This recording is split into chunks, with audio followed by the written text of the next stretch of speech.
Never mind, I got him. You just shaked him to death! Dude! What the fuck?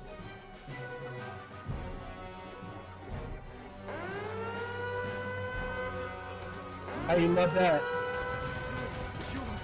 You mad lad, you fucking shanked him to death. How you love that? I made that guy my bitch. Hopefully. Oh my god. Oh my god.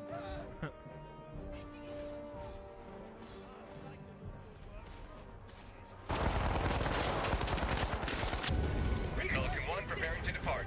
Shuttle launch in 20 seconds. Reinforcement budget depleted. Loaded democracy.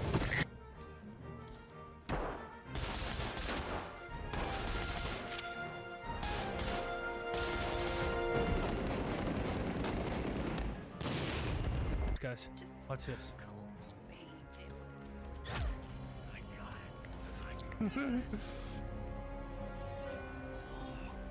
Oh my god!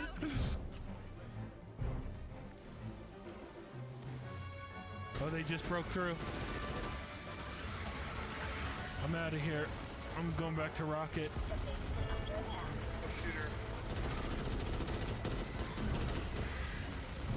Get out of there, Rocket.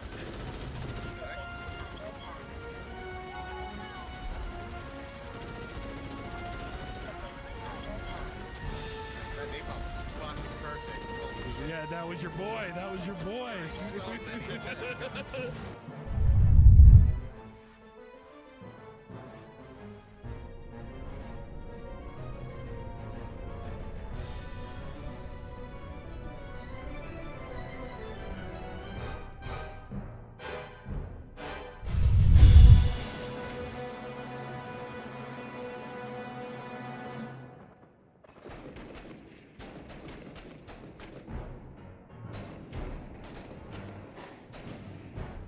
And these things will go in the water.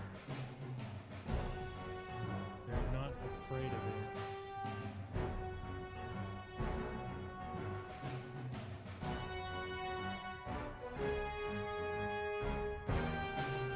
I don't know where this guy is. Oh, fuck!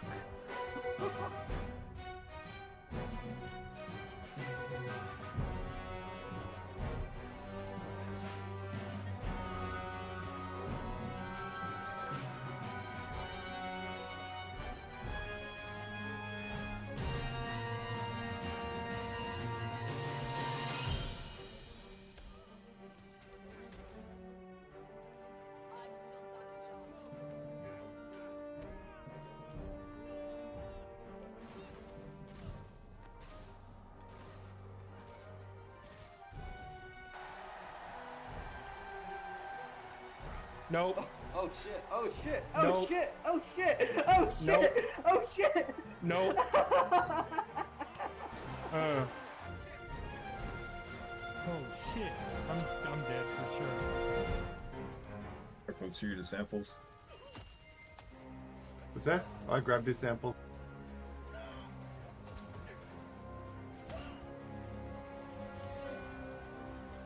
Right. Get me in. Give me a real gun. If you have one up. Come on, come Negative on. 7 minutes.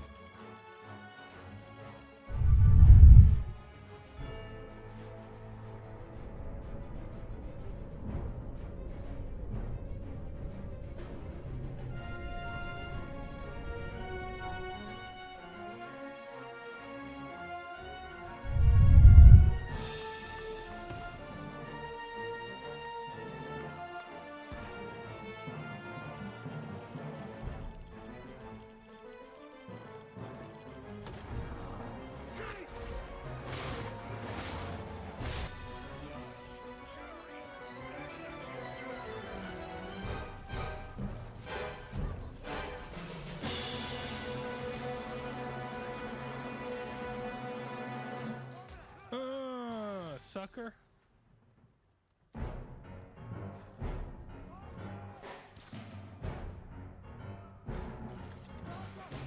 Dasha.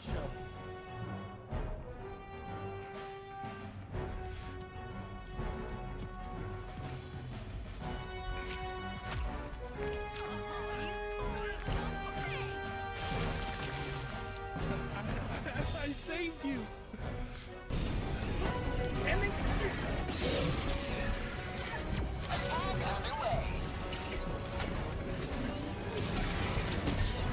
Have a taste of democracy!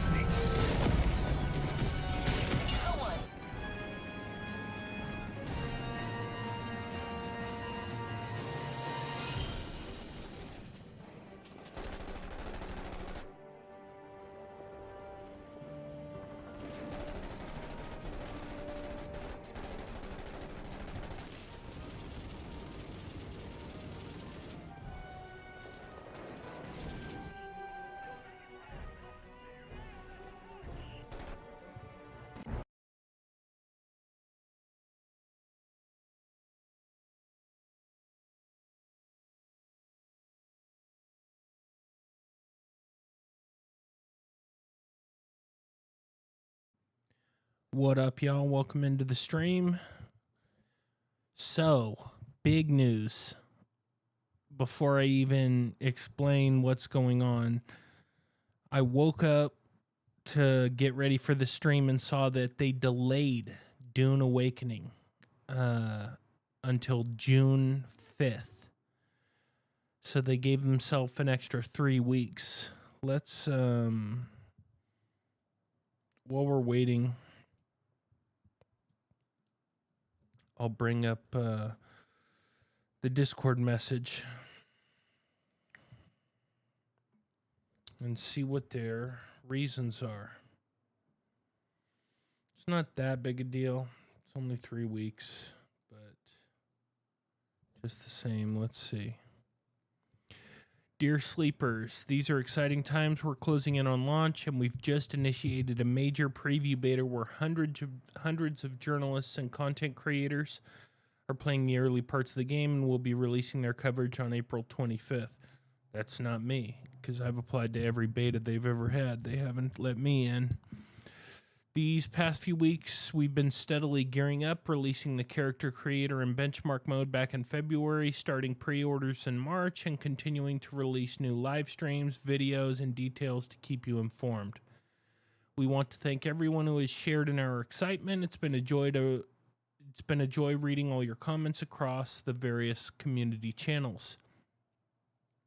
Our ongoing persistent closed beta is also continuing in full force, with regular updates, and the feedback we've been collecting from beta testers has been invaluable in making sure we can launch a quality game.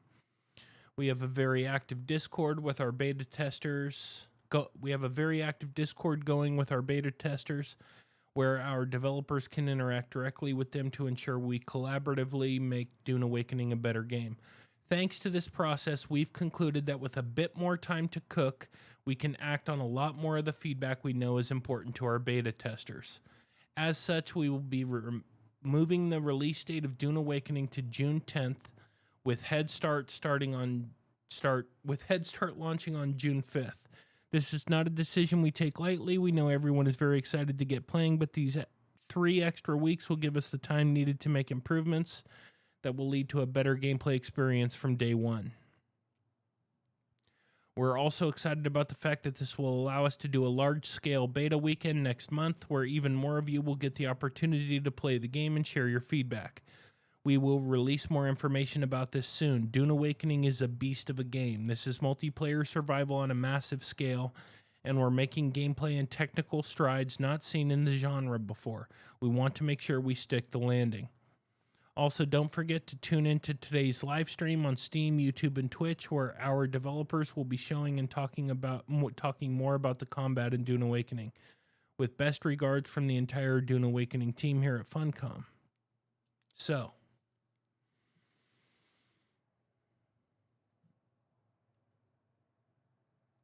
what does this say again? It says, we want to make sure we stick the landing. This is multiplayer survival on a massive scale, and we're making gameplay and technical strides not seen in this genre before. We want to make sure we stick the landing.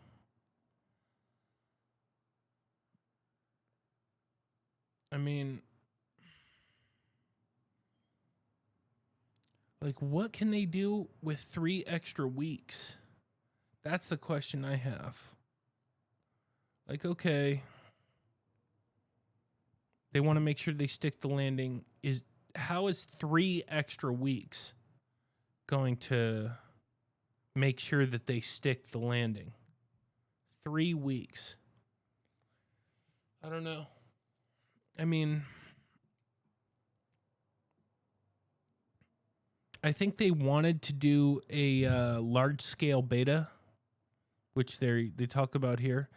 Like, I've seen them mention this a few times in the past, and I don't think they were going to get a chance to do it.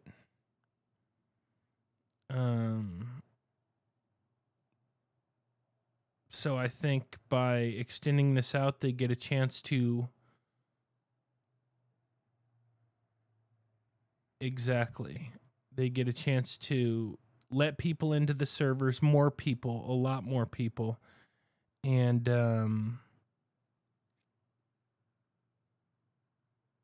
maybe figure out like whatever kinks are going to be in the servers before, like, come launch day. They'll get them out before launch day, so launch day will be actually smooth and everybody will get to play. That's what I think. Because 3 weeks just isn't, like, the game's not going to get that much more polished in 3 weeks. But you can stress test the servers, and yeah, exactly. That's what I think also. Fight Like Hell is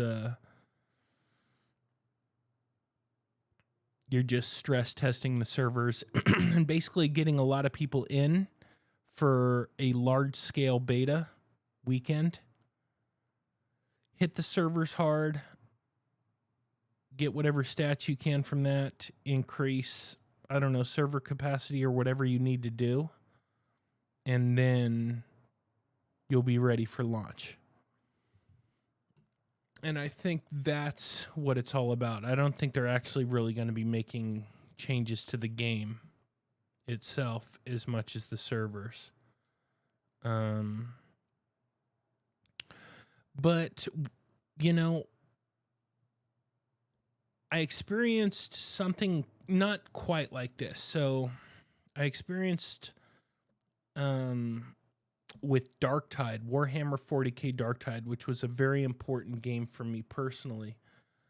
It was like the game I was most looking forward to a few years ago. Very similar to Dune Awakening, where like everything on the channel was kind of pointing towards Warhammer 40k Darktide, and they delayed it a few times.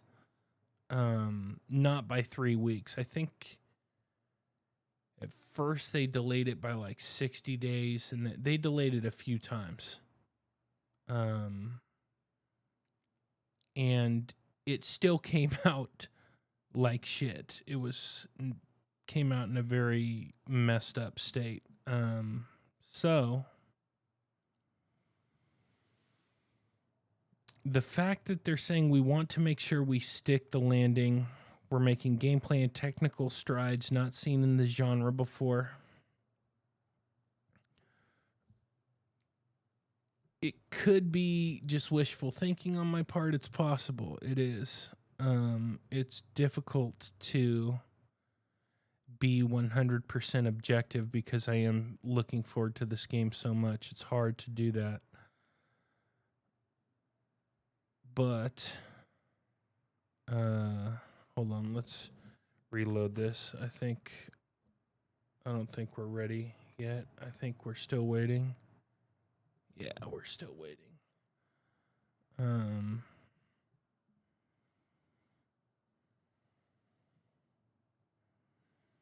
We want to make sure we stick the landing. And I think what that means is it's all about servers. It's all about making sure that there's not huge bottlenecks. Darktide was delayed by a whole year in total. Yeah. Yeah.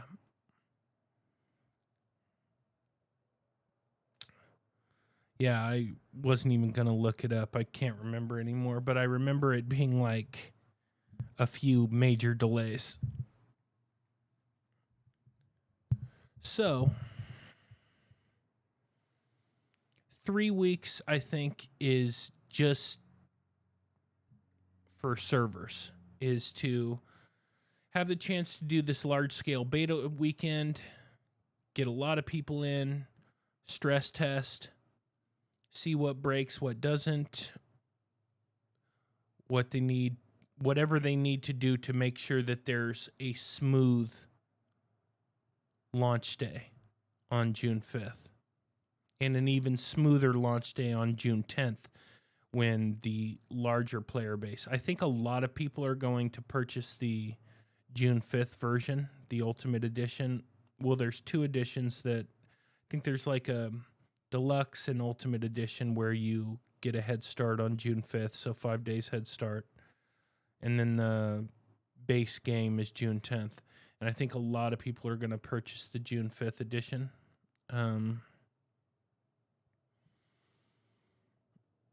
So they're really going to get hit on June 5th. And then they'll get hit again on June 10th with even more players. And I think they just want to make sure everything goes smooth and there's not a bunch of hiccups. So it's not Darktide in so much as they're not delaying it months. They're delaying it 3 weeks. And like I said, which sounds to me like they want that opportunity. We're also excited about the fact that this will allow us to do a large-scale beta weekend next month, where even more of you will get the opportunity to play the game and share your feedback. Now, I've applied for every single beta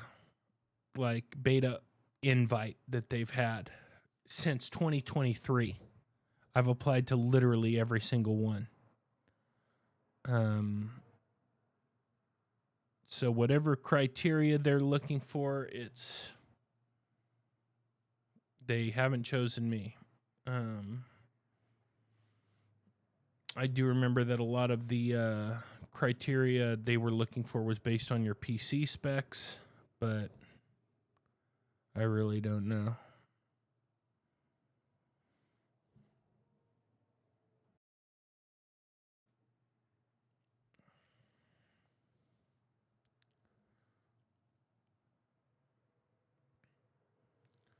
So I'm sure they'll address this in this live stream, but we will see for sure.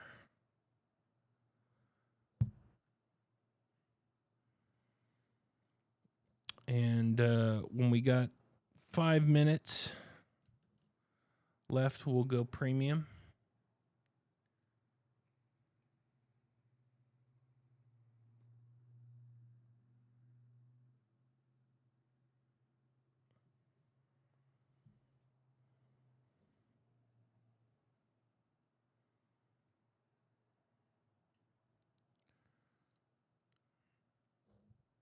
Yeah.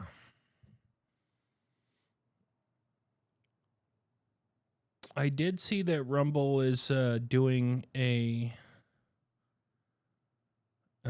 giveaway for tickets to PAX East, which I thought was pretty cool. You know,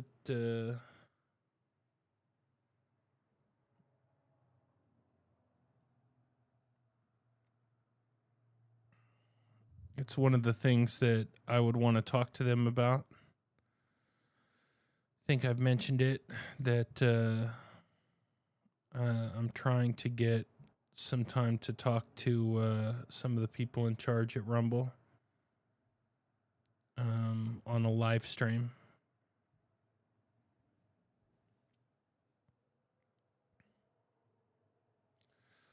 Yeah, I did. They they told me that they told me at the end of March is when it was the last time I spoke with either of them, and they said that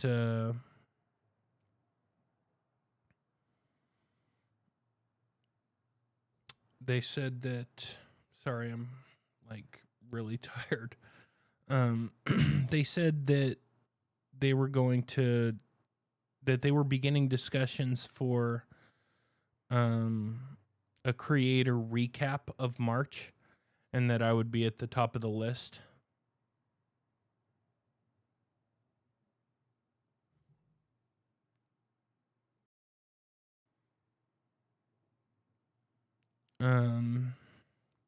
But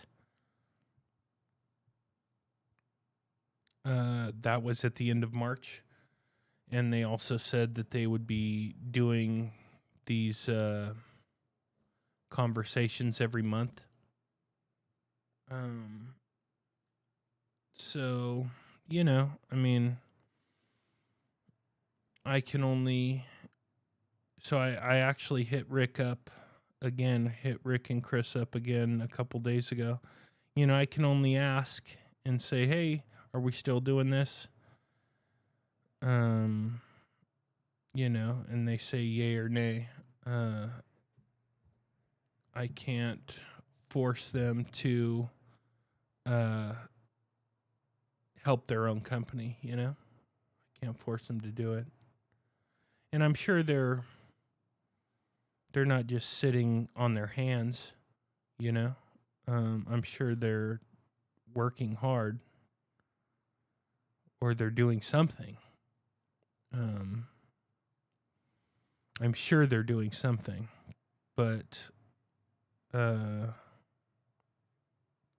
yeah, we'll see. I really don't know. There's not much I can do.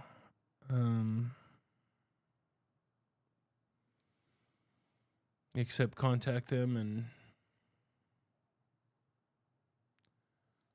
yeah, I mean, you know, like I said, I can't force them to help their platform. And the one thing that I could say is I'm sure they are doing what they think. They are prioritizing what they think is the most important thing for Rumble.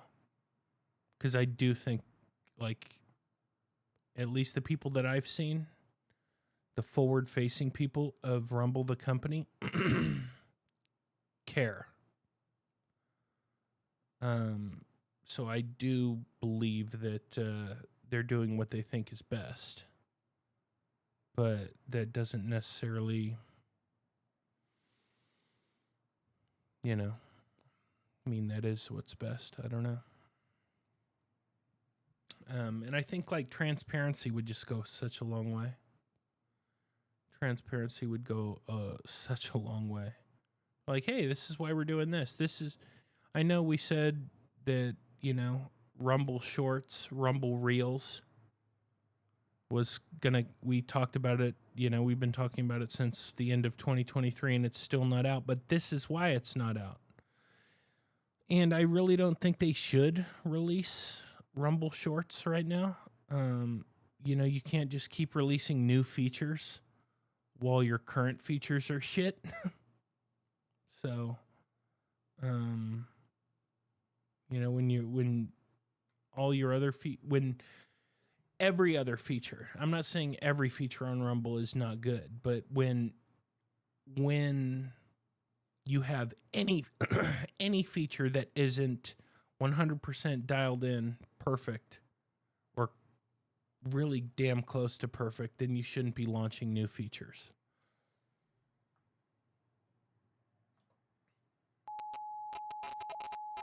We are going to be starting the premium content soon.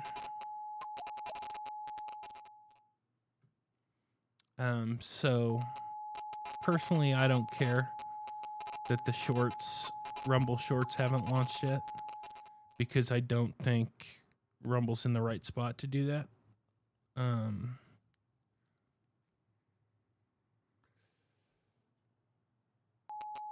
But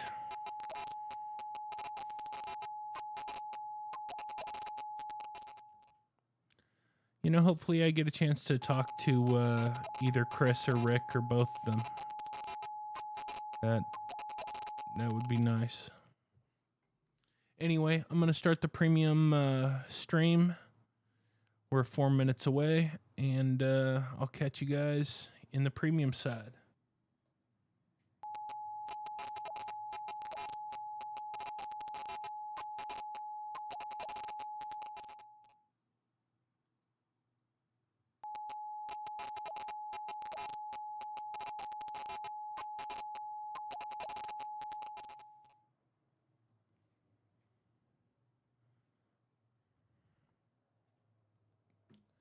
So we've officially gone premium.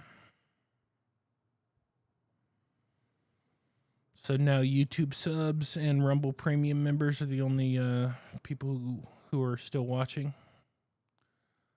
Link me that cyborg so I can show your unbox. Okay, give me a second.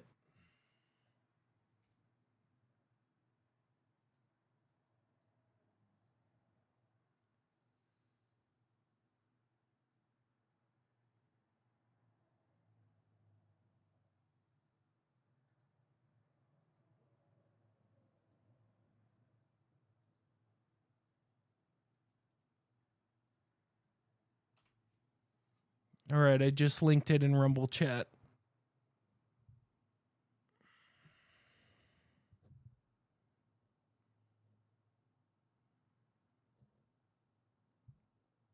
You're welcome, my man. I know you saw that I tagged you on Twitter as well for that post, but yeah, I posted about the cyborg.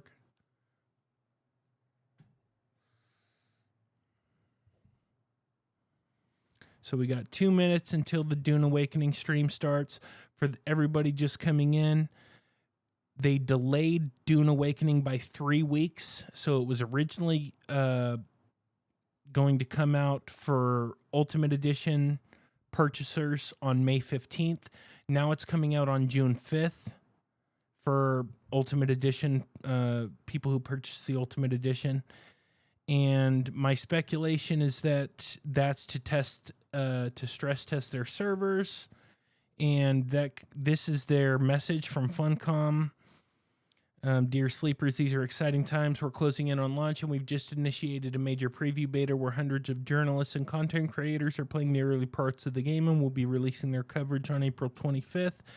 These past few weeks, we've been steadily gearing up, releasing the character creator and benchmark mode back in February, starting pre-orders in March, and continuing to release new live streams, videos, and details to keep you informed. We want to thank everyone who has shared in our excitement. It's been a joy reading all your comments across the various community channels. Our ongoing persistent closed beta is also continuing in full force with regular updates, and the feedback we've been collecting from beta testers has been invaluable in making sure we can launch a quality game.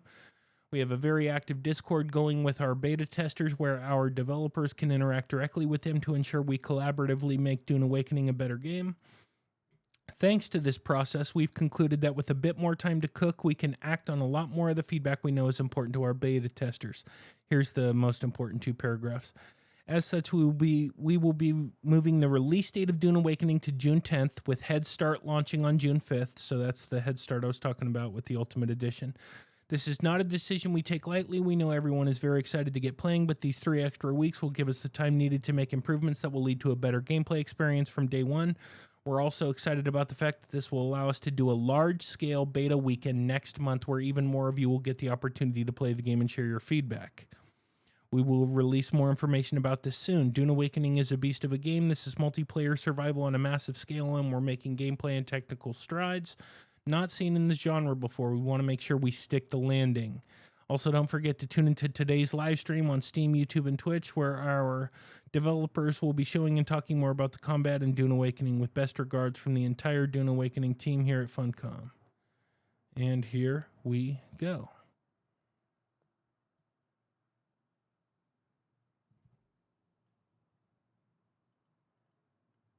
What happened? What happened? Do I need to reload?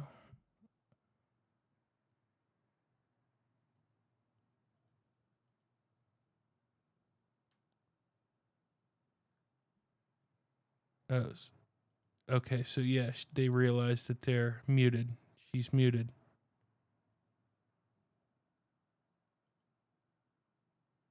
She's muted.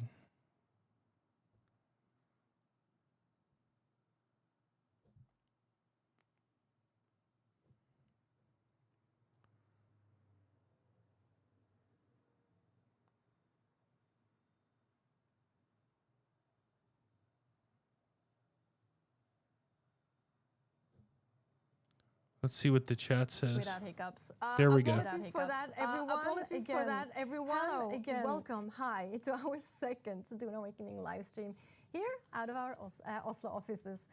Again, hiccups happen. I'm still here. We are still here. I hope everyone is still watching.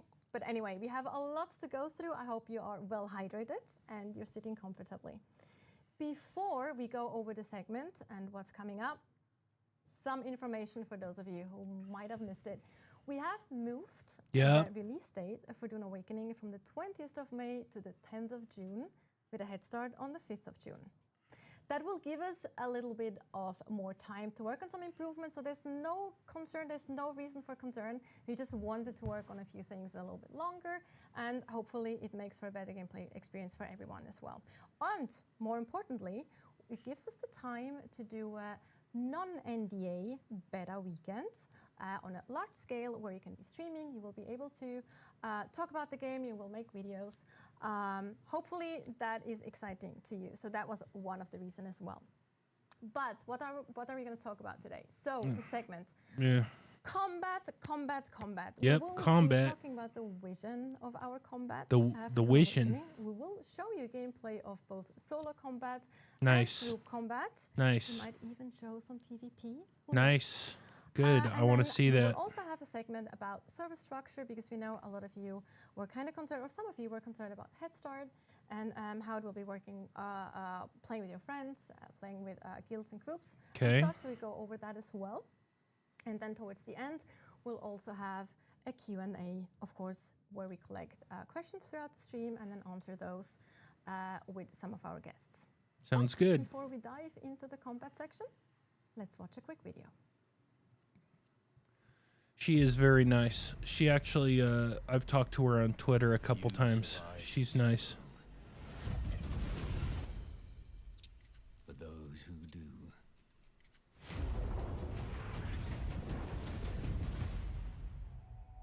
Awaken.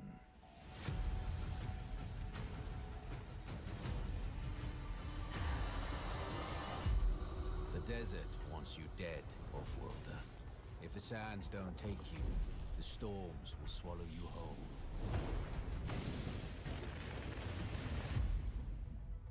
But you don't have to walk this path alone.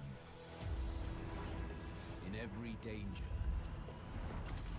there is opportunity.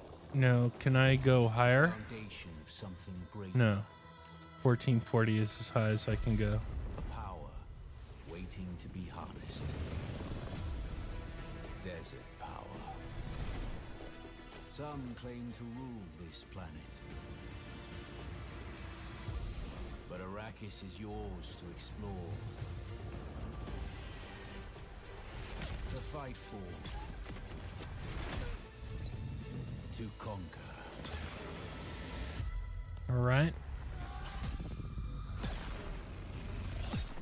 This looks familiar, this trailer. But there are forces beyond even your control.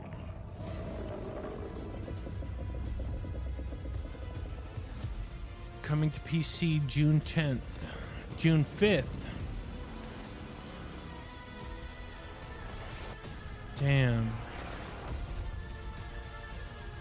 Master Arrakis. I was really getting excited too. And it will open your mind. Gives me a little more time to Path. get all the games in the backlog done. I'll be able to beat Stalker for sure and Ghost of Tsushima for sure.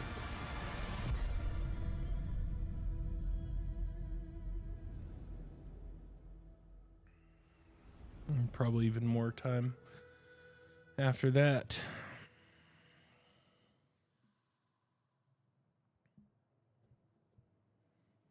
Okay. Welcome back. So, combat. We have seen your comments, your feedback on combat and what we have shown so far. So obviously we want to show you more. And to talk about combat, I have two guests with me now, two very interesting guests, and they really know what they're talking about. For one, I have Viljar here, game director on Dune Awakening. Viljar, you want to introduce yourself quickly? Hi, I'm Viljar. I've been on the project for about 5 years, game director. Other projects I've worked on, I started at Funcom 25 years ago, working on Anarchy Online. I also worked here at on Age of Conan. I did some travel in between. I worked on the Syndicate shooter. I worked on Hitman Absolution and Mirror's Edge Catalyst, to mention a few games. So a lot of 25 years. Holy shit. Especially this section and combat in Dune Awakening too. And then also, last but not least, we have Alex, lead combat designer. Alex, you want to introduce yourself? Absolutely. Hi, my name is Alex, lead combat designer on Dune Awakening. With Funcom, I've been for like 16 years now, with the last big project being Conan Exiles. Yeah. Has it been 16 years? It's been 16 That's years. kind of I feel crazy. super old. It's great. I love That's it. crazy. I remember doing like All these people at Funcom, a lot of them have been there for a long time. Anyway, now we're actually talking And I mean, about that's the combat in mark of a Dune good Awakening. company if your To talk employees about stay there a long combat, time. We also have to talk Means they're about the getting vision paid of our well, combat in they're Dune happy, you Awakening, keep them which is happy. we kind of So it wanna must be a raise the good bar company when it to comes work for. combat in open world survival games specifically. But what does that actually mean, Viljar? Yeah, so when we set out, we wanted to make the best combat experience in the survival game genre.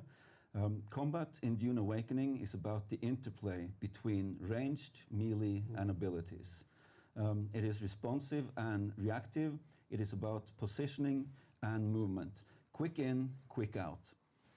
Players focused on ranged and players focused on melee should have equal opportunity to succeed, but everyone will No, need to use what abilities. I've read from people Now, who've played the playing beta optimally says means that switching play style depending on ranged the is the situation. way. Use ranged weapons at someone That approaches, then melee quickly switch doesn't to really melee matter as they get near. once you get into So the deep basically desert combat is fast and with a lot of because movement, right? there's guns that can Yeah, crack a that's, shield in that's- 2 that's correct. shots. So we are less about the perfectly timed button press, but more about the overall tactic, like reading the combat environment.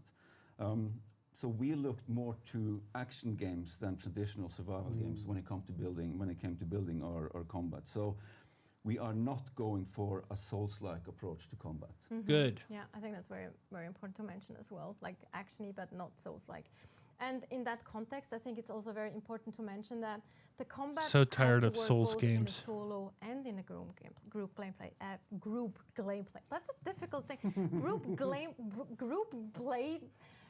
gameplay setting. There we go. Thank you. Damn. Brandon. There we go. Not hiccup. Yeah, She's cool. I like her. She's you need to nice. support solo and group play, as you said. So as a solo player, you really should try to separate enemies from the group. So try to approach it with a divide and conquer mentality. Abilities provide great opportunities for this approach, basically. So you can command a single NPC to come to you, or you can use a gravity grenade to keep the enemies behind them at bay, or even use a shield wall, which is normally used for cover, to actually put it in place of someone who approaches you, and then it will slow them down, giving you more react to come up with your tactics. Right. And sometimes it's okay to bravely run away. You can disengage with the Shigowari Claw or even a knee charge, which can be seen as combat tools, but also as good tools to get away from Escape. combat when you need to. Right. And yes, on the co-op side, playing with friends is easier, but you still need to be careful and not pull everyone at the same time. Like the paradigm that we worked with is 1 enemy is fine, 2 will provide a challenge, and 3 should be hard. So if you go beyond that, you kind of brought it on yourself. Good point. In the end there. You mentioned abilities and tools and things. One thing that's very important in the game as a whole is basically be able to customize your kind of experience, right? Like that goes into character customization, it goes into how you want to play outside of combat too, but more importantly, it really also goes into kind of customizing your own combat and your playstyle, right?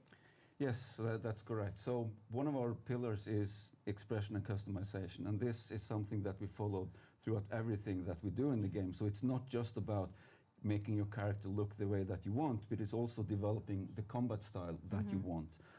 Okay. You can, of course, fully commit to an archetype to play out a specific Dune fantasy, but you can also pick from all the skill trees if you want to take a more of a generalist Which is what I will be approach. doing for sure. And if you talk combat, of course, we also have to talk weapons. For one, ranged weapons. We've seen quite a few ranged weapons in examples of combat videos that we've shown. But can you tell us a little bit more about ranged combat in specific? There's so a we do shotgun have a that lot can of, two-shot. Ranged weapons in our game, and luckily the Dune lore actually supports this. It's mentioned many times in the Dune books. However, our approach with the mechanics and everything is that they're spring-loaded and mechanical. So we use dodge instead of bullets, which give them kind of a different feel to what you use from other games.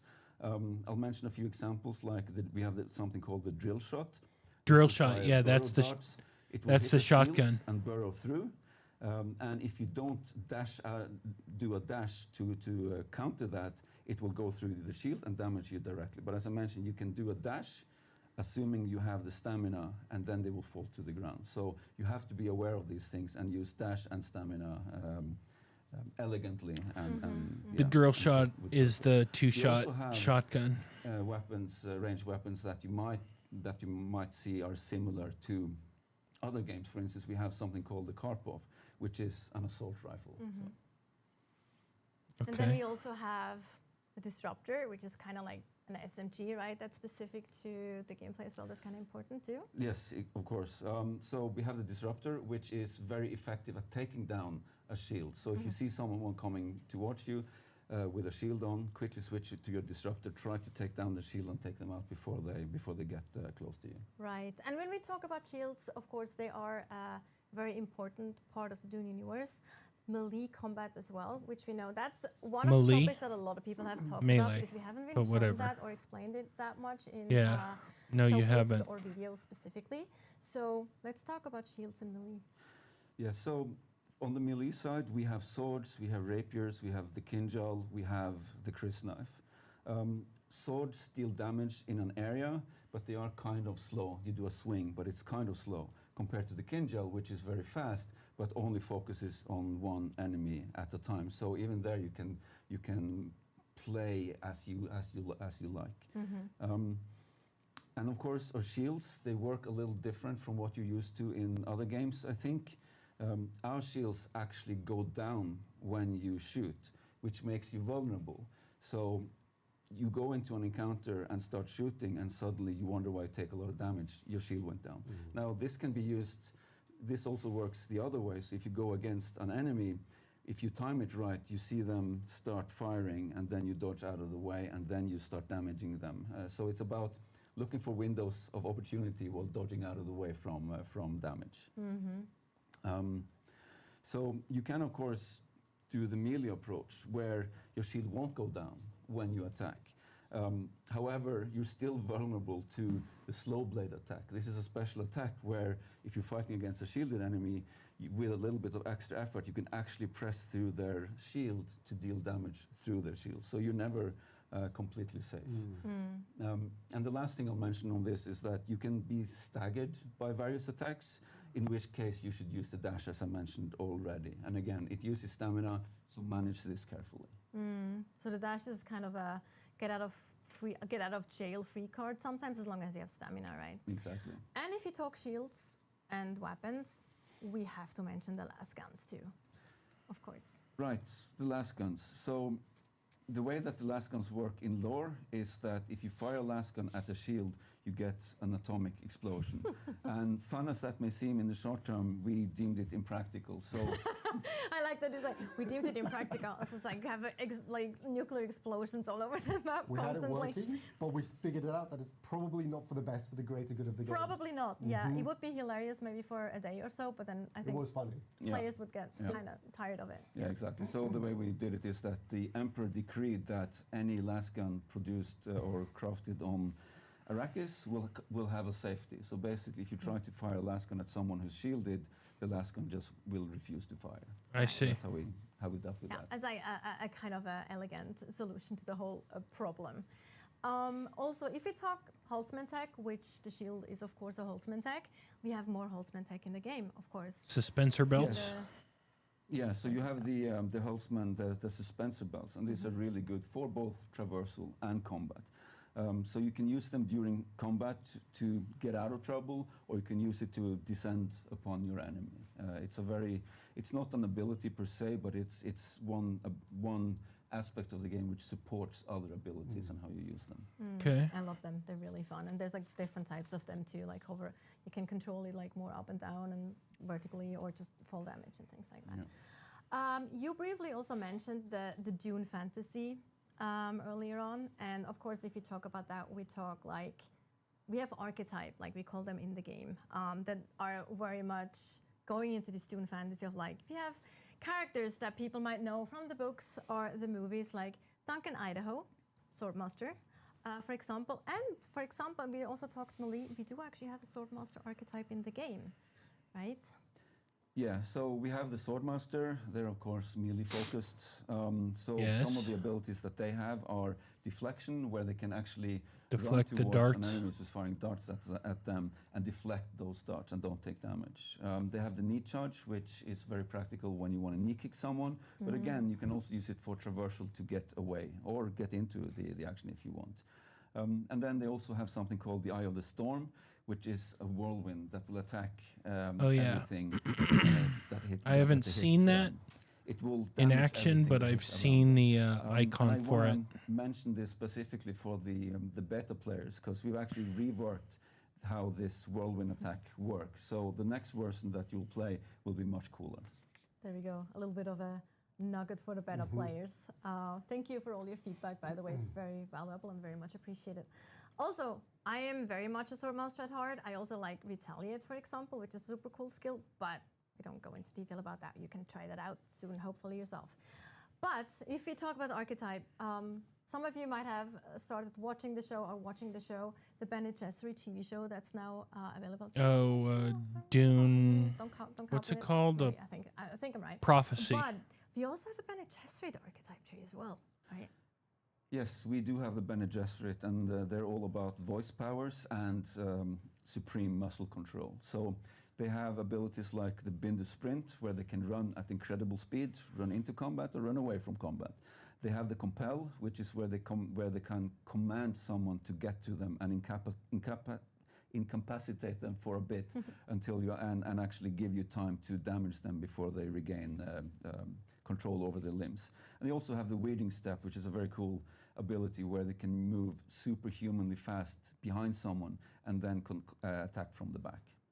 So these are, of course, only two of the archetype trees that we mentioned, but it's kind of surprising as well because, or not surprising, because those are my favorite ones. I go with them a lot, and I love combining the Swordmaster and the Bene Gesserit trees because they just work so well together, especially also if you like melee. But we'll see more on that a little later in the combat segment. If we talk about the Dune universe, of course, we need to talk about spice. Spice is important in the game for pretty much everything. It influences politics. The spice must flow. Influences economics. It influences your character in all different kind of interesting and special ways. And it also influences combat.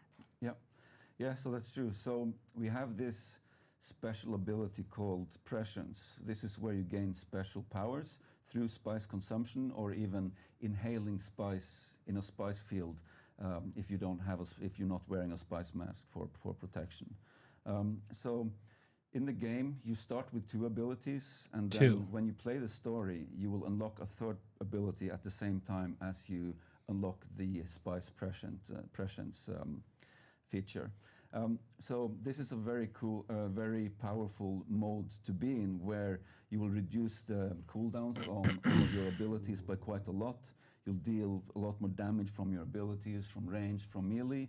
You'll even become immune to poison. And additionally, it will actually trigger what we call capstone skills. So these are special passive skills that you invested in the various skill trees that we have.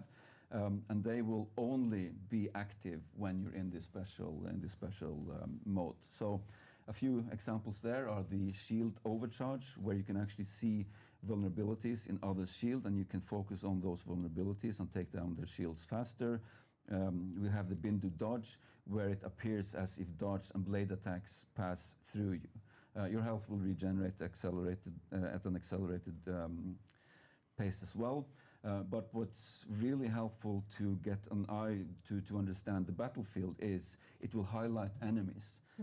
You will see their health, their weapons, their ammunition, and also the type of NPC that you will be dealing with, and it lasts for quite some time as well. Yeah. It's So, a very but for powerful mode to be in. And it will for be- PVE, that's Especially powerful, with but for ammunition, it's like, PvP, oh, it shows ammunition, it it's doesn't not really that matter. important. But it actually shows you when you have an opportunity or window to actually To go attack. between Because reloads. yes, exactly, because NPCs have to reload as well. They kind of react very much like players have to as well. Yeah. But that was a lot of information, a lot of talk, and we're actually now going to show you how that actually looks in gameplay. We'll have Alex here Hopefully. play like a pro, like the pro he is, because he really knows what he's doing. No Mostly. pressure, no pressure, Alex. Yes. So let's see where we go to. We have had this character set up in a location of our choosing to showcase the combinations of experiences that our players will be able to Okay, this is cool. We're gonna actually get to combat see with some advanced gameplay. multiple things, and we have a This is wide dope. selection of very This interesting is toys very cool that we that will demo here.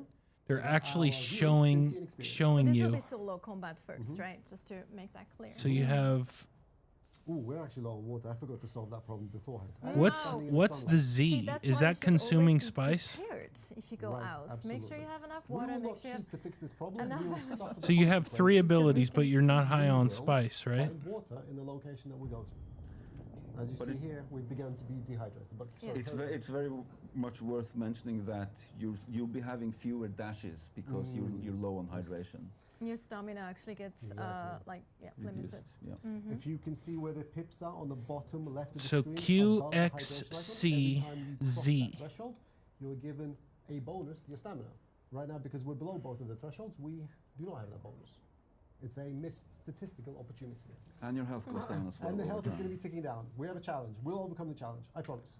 And on the same time, you're also sunstroke. I'm also sunstroke, yes. Yeah. Everything So that's going if bad it will rains go in bad. pores, right? Even it's a Absolutely. rockets, lovely. it's a rockets, but it Yes. still rains in pores. It's yeah. pouring sunlight. Go for it. So, first, I'm going to talk about the tools that we're bringing, and then I'm going to touch on the skills that we have equipped for this character. This character specifically going to be for my playstyle. Let's talk about first the equipment. We have a selection of items: healing, melee, disruptor, rifle, scattergun.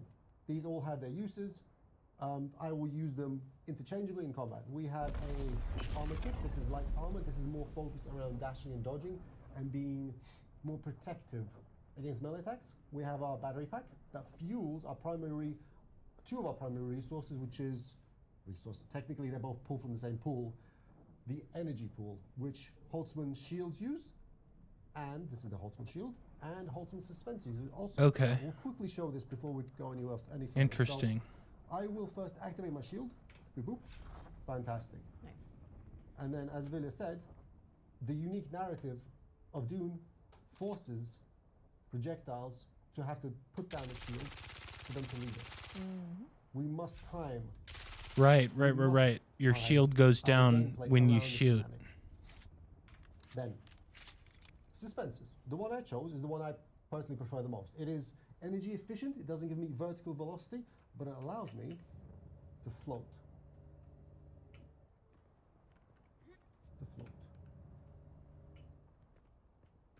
Maybe I will have to cheat to solve this water problem. This is becoming poignant.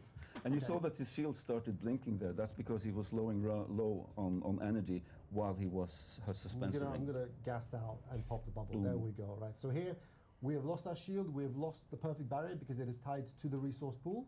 Because we're floating, I it see. will regenerate, and it will re-engage. There we go.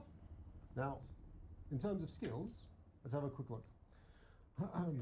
The camera overlay is hiding a couple of buttons, but I'll pretend I know where they are and click through them. So here we see our 5 archetypes, and my choice of skills, for me personally, and because of the setup that we're playing, which is away from the TV a little bit, on remote hardware. So if I miss, it's not my fault, it's the hardware's fault. I'm getting that out of the way now. No gaming chair either. No, no, sounds no, like. no. Knee charge, Knee charge. compel, Compel. and assault seeker. In terms of my techniques, which are actions that function passively, I Been can't taught remember that where to much. shoot, Right, where you're that- most likely to hit, and you do it by instinct.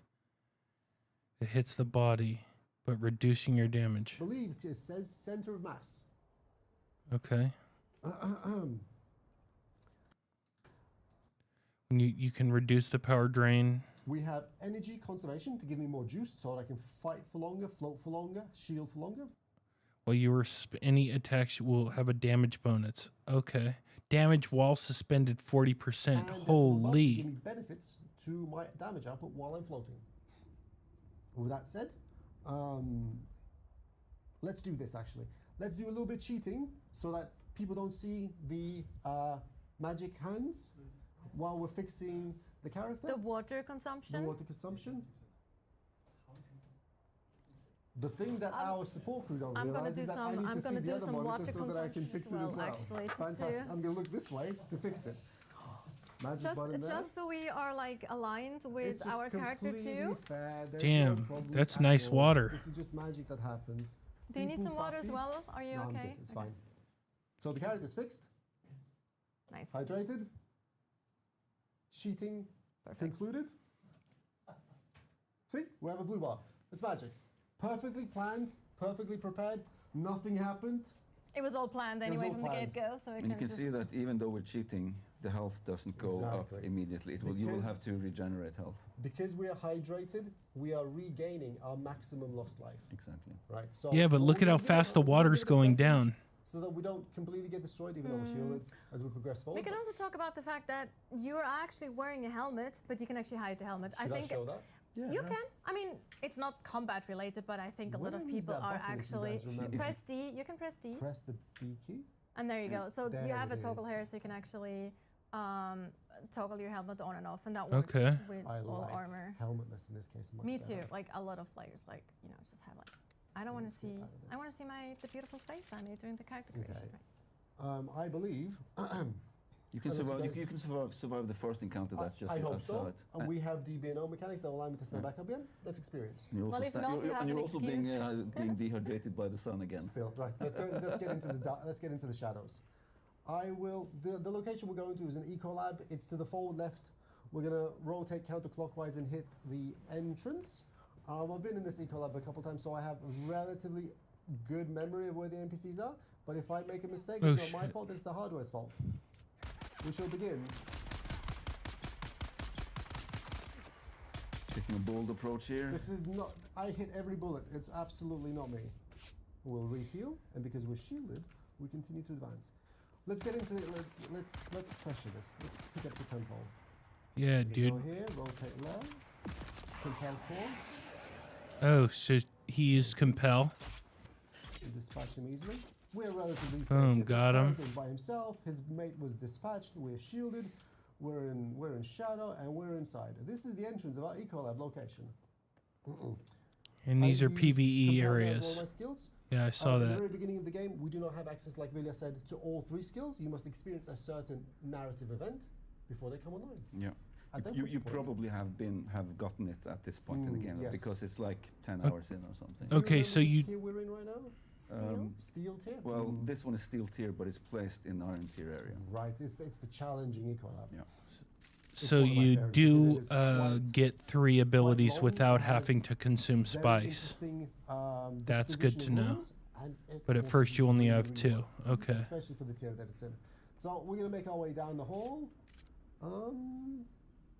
Actually, Oh, no, we'll save that for later. I was thinking about activating the present state, but I think we'll save that for later. So let's see. We have 2 characters here.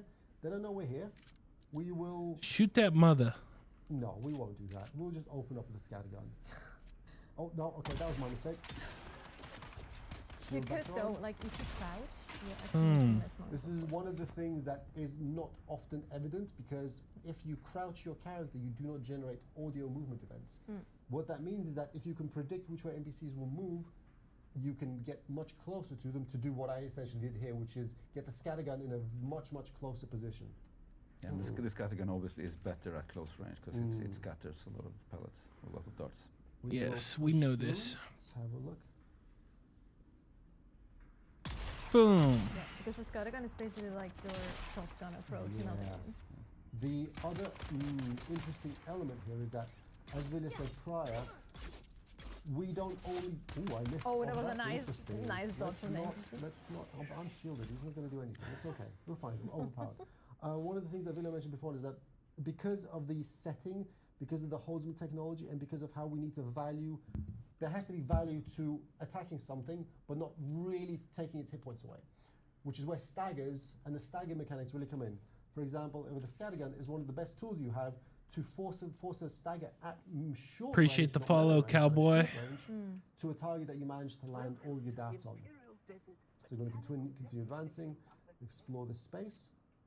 Shall we activate the special? Just wait till you get energy? in a little bit of trouble. Let's get a bit of trouble.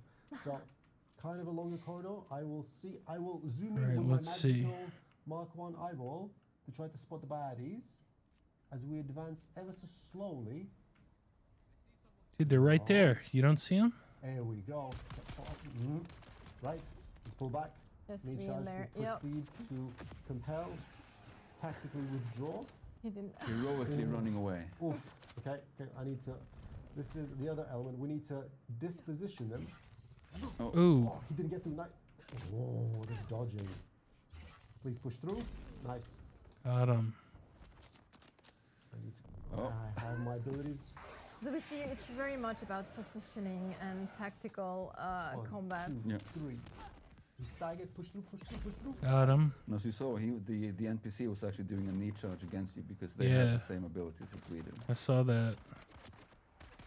And he's on reload, and I follow through. Boom. Successfully. Got him. Yes, nice. Now Successfully. he We changed might shoulders. actually get NPCs to maybe be a little bit more clever with when they reload versus shielded characters. That's a future team conversation. That's kind of Maybe you a- can at least imbibe some spice beer so you're ready for it. Absolutely. Let's see. Let's take before we go any further. Let's one.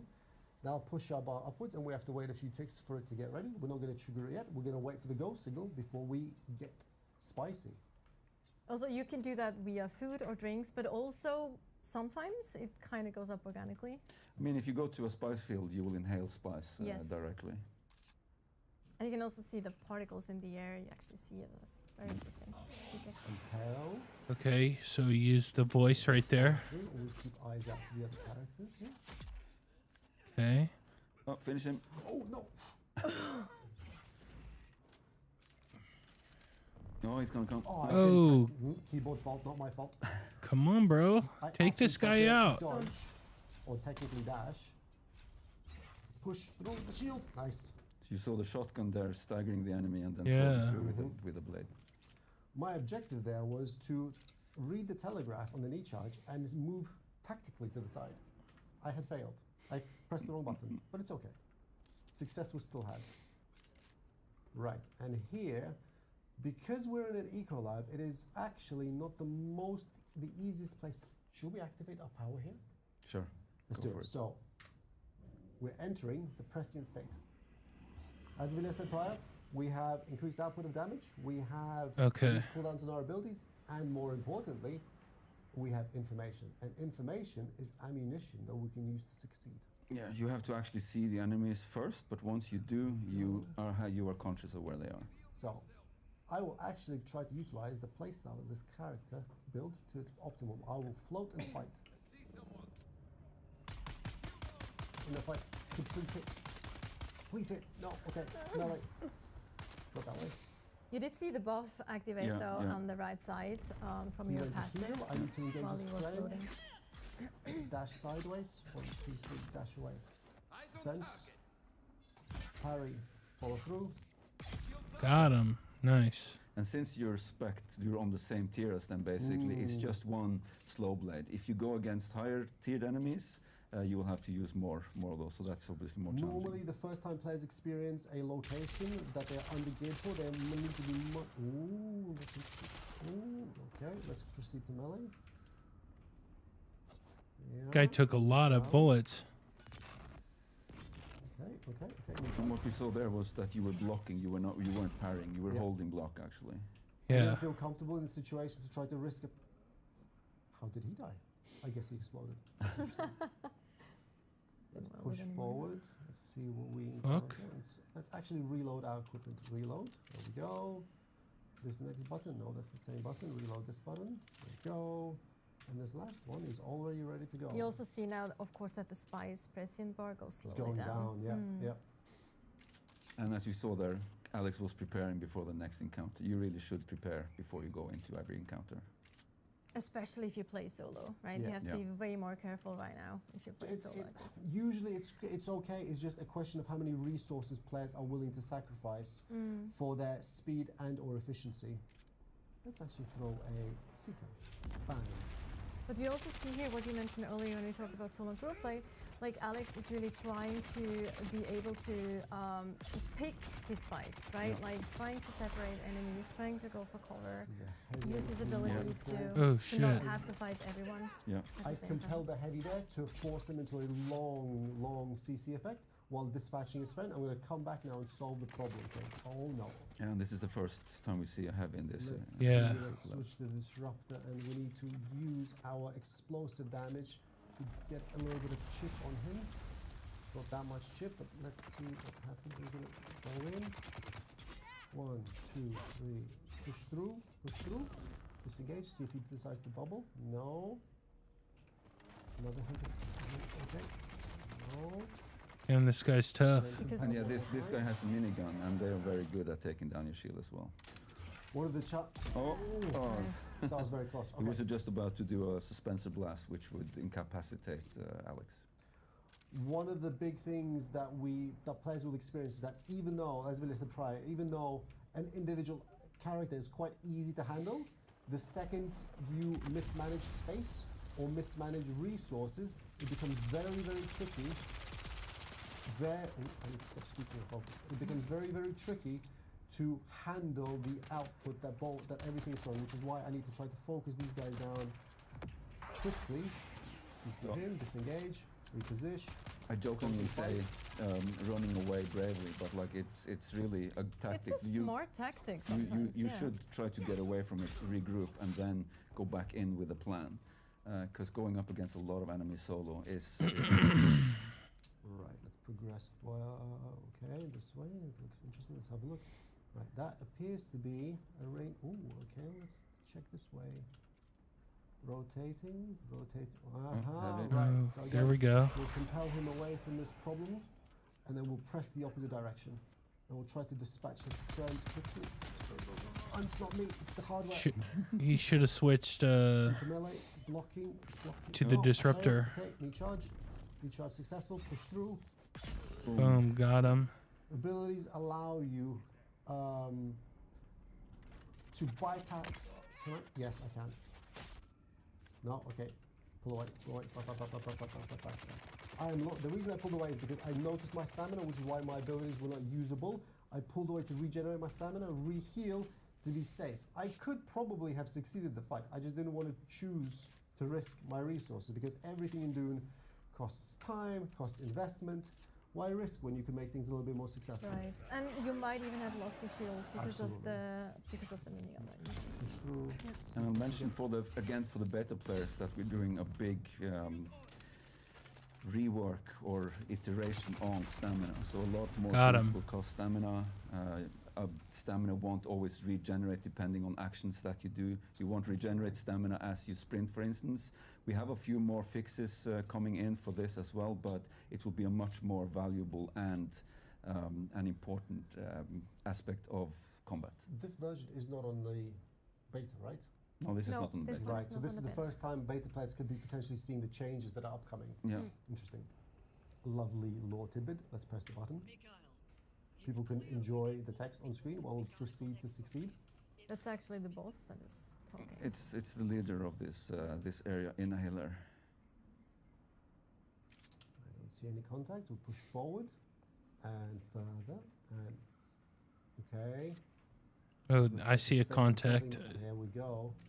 Right. So my pressing instinct has depleted, Oh yeah. which is why I don't see the character's lovely highlights to tell me what they're about to do. So I need to choose when to go in with much less information.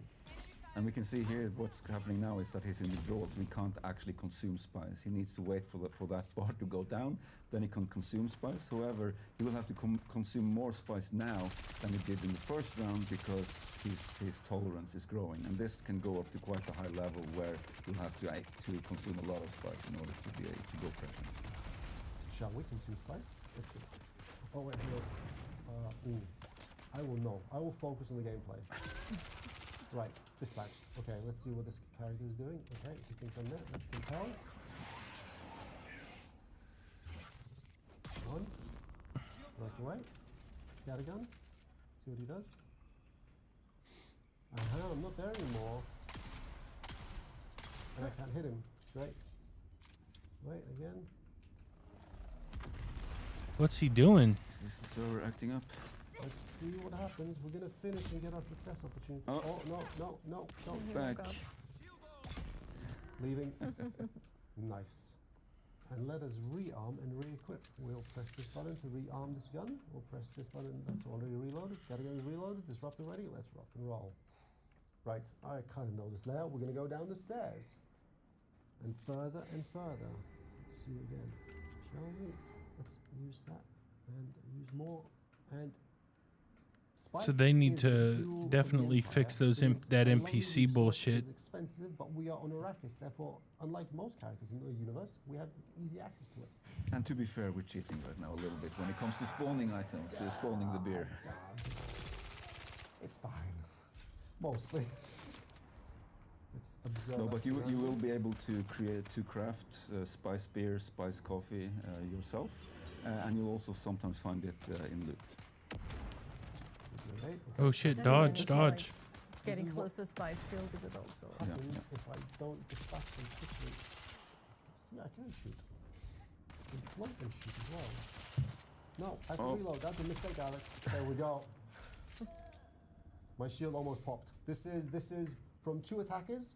Okay, less speaking, more focus. Sorry. What is he doing? He's getting compelled.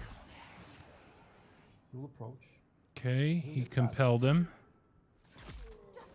And he killed him, okay. Disruptor, reloaded.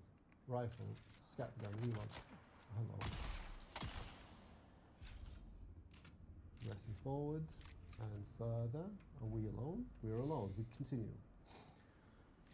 I believe we are 2 rooms away from our final destination. Let's see how well we overcome this. We have 1 shooter, 1 fighter. And Dude, the grenade doesn't really seem to be that useful. Compel away. But the compel seems to be pretty useful, at least against NPCs. Look at that, boom. Barely touched him. Barely damaged him at all. That thing's useless. Sorry, I will counter your parry with my knee. Successful. Oh, that's his friend. Parry. Nice. Counter. Rotation. Fantastic. Do I have to heal? And I just run out of stamina at the end. So that grenade isn't worth a shit. This is actually also, like Billy was saying beforehand, a little bit pushed to the further end of progression. So I have some things that are helping me. I'm unhydrated. Where is there a water location? Exactly.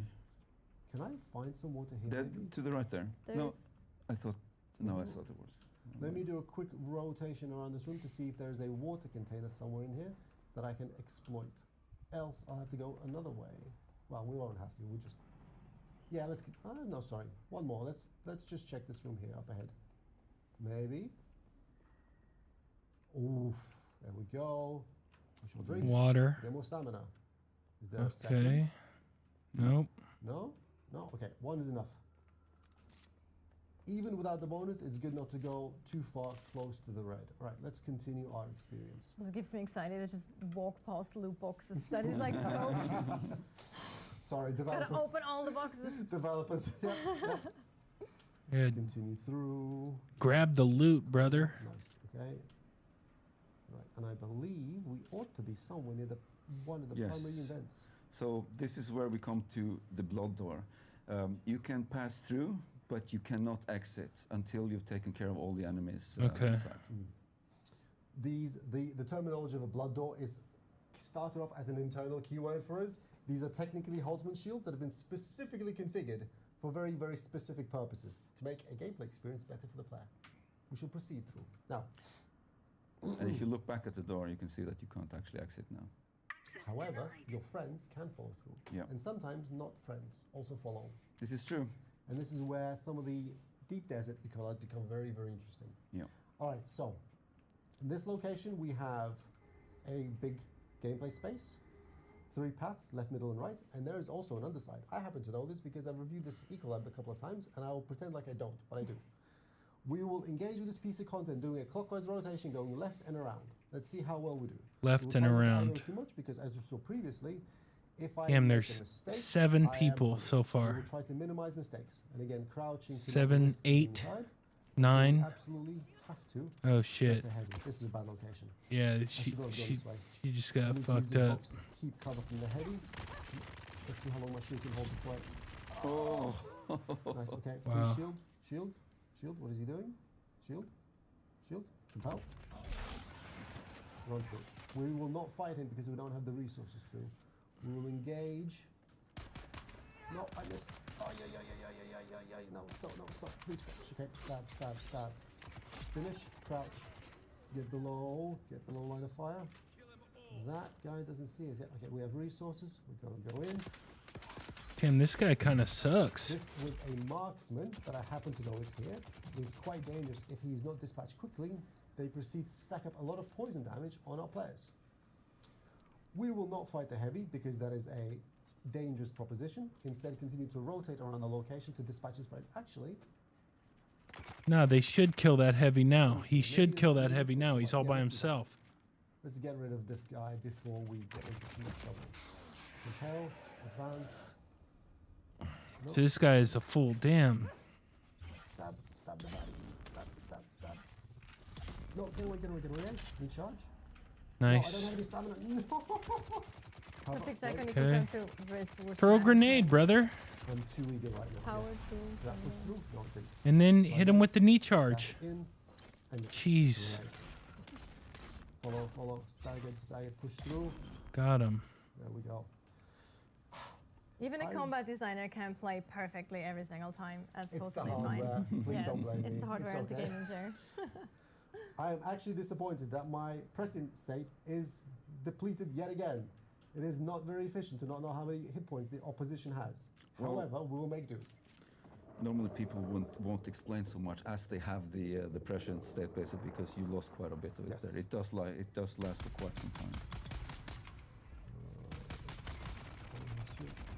Oh, Yeah, that grenade sucks. Go back a little bit. See what happens. It's a heavy and and aside from combat like this now, he's in withdrawal, and you start seeing these pink elements showing up every now and then. So after a while, you might start seeing things that aren't there if you trigger pressions too often. Why is that? Spice can influence your character in all different kinds of ways. Compel. almost Compel that Come on, bitch. shield, come on, push through. No, not enough. Next weapon. Boom. Got him. Successful. Okay, great. And then let's look around to see. Let's actually reload before we push further. Disruptor, rifle, scat gun, fantastic. Rifle equipped. Let's see what we see. I believe we have cleared the left and right, and now we need to have a look in the middle. Oh yeah, there's more of them. Yep. Yes, we do. How we cleared it? Let's It's have crazy a that they're all close just kind of like letting 3, 2, 1, the go. other Some group of damage. them. Look at that. Yeah, so this That didn't even do assault shit stick to actually him. has double functionality where you can throw it and it will explode on contact, or you can trigger it as it moves towards the target, or past the target even. Like that grenade sucks. Shield. Nice. They need to work on that grenade. Reload. They need to take those Reload. 3 weeks and work on that grenade. What the fuck? Wait, I'm not ready. Wait, get your turn. Floating bomb. Nah. Oh, I Like it- missed time. That was too far. It doesn't do shit. Oh, push headshot. There we go. Great. Let's heal some health. We see that the door is still locked over there, so there's enemies still some left. enemies. Yeah, that's the way we need to go. So we need to find the remainder of the encounters. There he is. And from this vantage point, Now, use that suspensor belt, dude. Succeed flow. That's where you go. Okay. Oh, you just got messed Bad, up. bad, bad. No, that's also bad. Please don't. Please don't. I have to compare them. I don't have any. Oh, get away. That's my experience with this. Disruptor? That's my experience with this Ecolab as well. It can get out of hand really Yeah. quickly if you're not very careful. If you solo this Where is one. it? Okay, heal. Where's the heavy? If he's on the corner. I'll Heal, go dude. right. One health. Heal back, again, stay back, dude. Stay low. Stay low. Stay safe. I have stamina. I have resources. Go. Okay, let's go. Daggers to hand. He was right here. There he is. Quantum bomb. Bam. I'm just choosing to ignore you. One. Oh, you got Okay. Knee to the face. Dagger through. Boom. Got him. Right. Give me my cooldowns back. And You need to stamina. be able to Stamina lock one. on. Compel. Dagger. Got him. This is all about risk minimizing. I could have been much more aggressive. I could have risked my durability of my equipment. I chose not to. I believe we have mostly cleared the space. Let's have a reload and a look-see. Here we go. Right. Let's get back upstairs. To there. To there. Yeah, There we you see go. the door is green there. So we're not going to go through the next room. That's where Ina Hiller, the leader of this Ecolab or this testing station, is. We're gonna end the solo play at this point. Yep. I'd love to Not follow. Thank you, not Johnny. spoil the boss here. No, Yes. that's Even though we fine, heard her talk actually earlier, so I was like, I'm not gonna kill her this time around. So that gives us the opportunity to now from solo gameplay go into group gameplay. We're gonna set up some things behind the scenes. We're gonna watch a quick video first, and then we'll be right back with more gameplay for you to watch. You can tell they're really trying. Like they really want everything to be perfect. You can just tell that they want perfection. And perfection is not achievable. Perfection is an ideal. But I do enjoy the fact that you can tell they want to do well. You know, they're not thinking they're too cool for school. They want to do a good job. And that goes a long way. Trying goes a long way for me.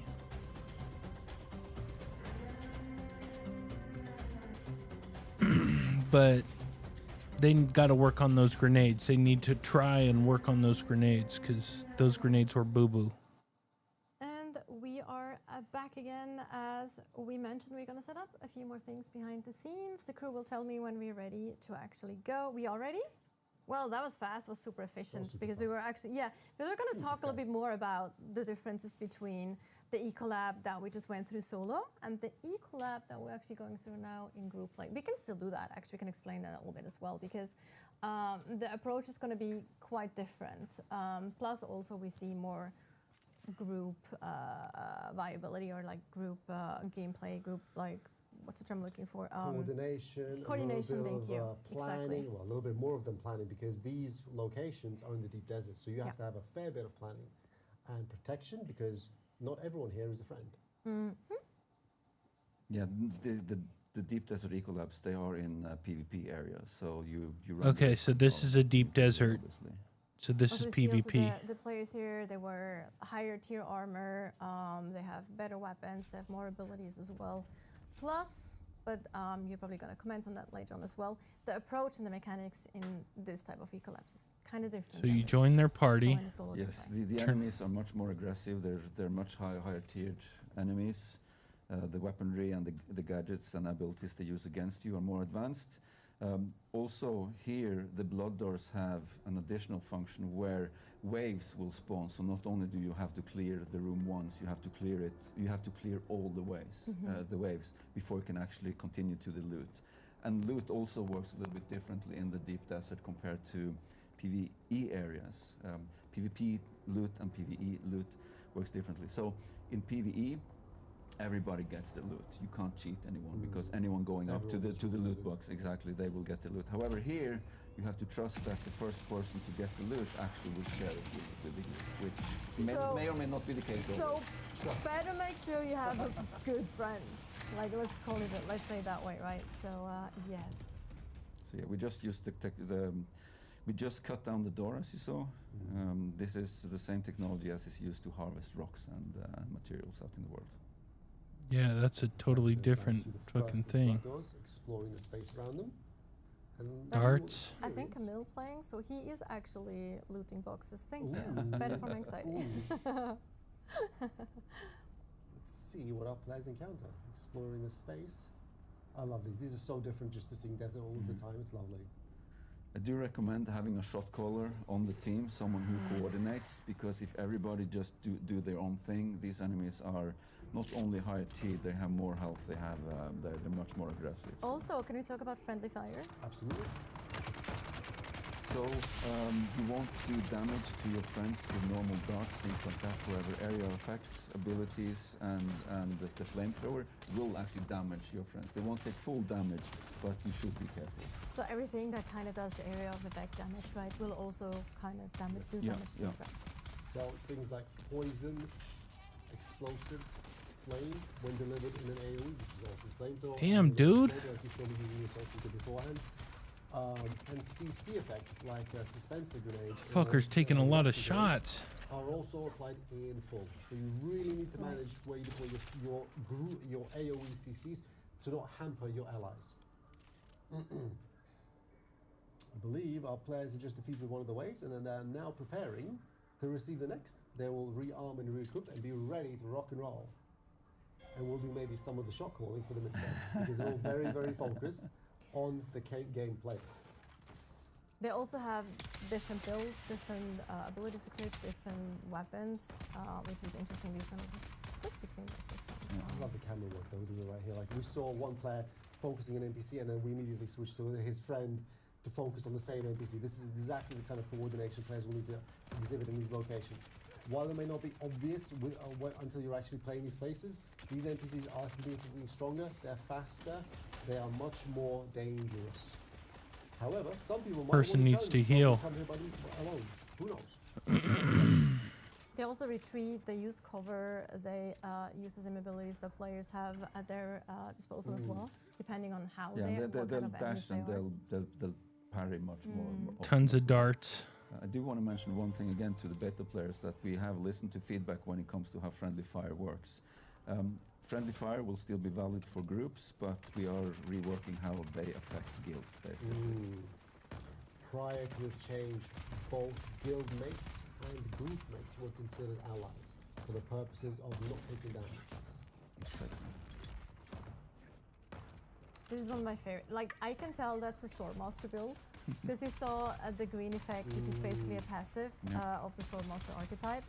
If you kill someone, it will give you a buff for, I think the first level is 15%. Dude, that gun sucks. Attack as well, after you see the Bene Gesserit, they stand apart because their effects are black or dark. It's very distinct, so players can understand what's happening around them. Holy shit. Good group player. This is very good. These, especially these, are very dangerous. It's almost as if they're knowing what they're doing. Right? It's wonderful. It's hard to tell how much that gas grenade or whatever that thing is, how much damage it did. They looted them quickly. They didn't have to go into an inventory. You can go into an inventory and just pick the pieces you want, but that was quick looting where you just hit spacebar and you get them one by one. I think that person's actually kind of poisoned right now. If I like that, you can see the. So in the paradigm that we have, applying a healing kit will remove poison effects from the players. One of the nice things about poison grenades is that especially both,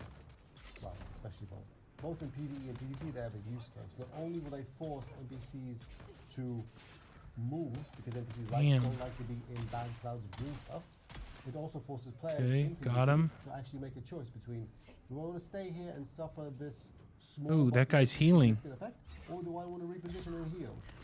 There are many ways to use these, and players are... Ooh, dodge.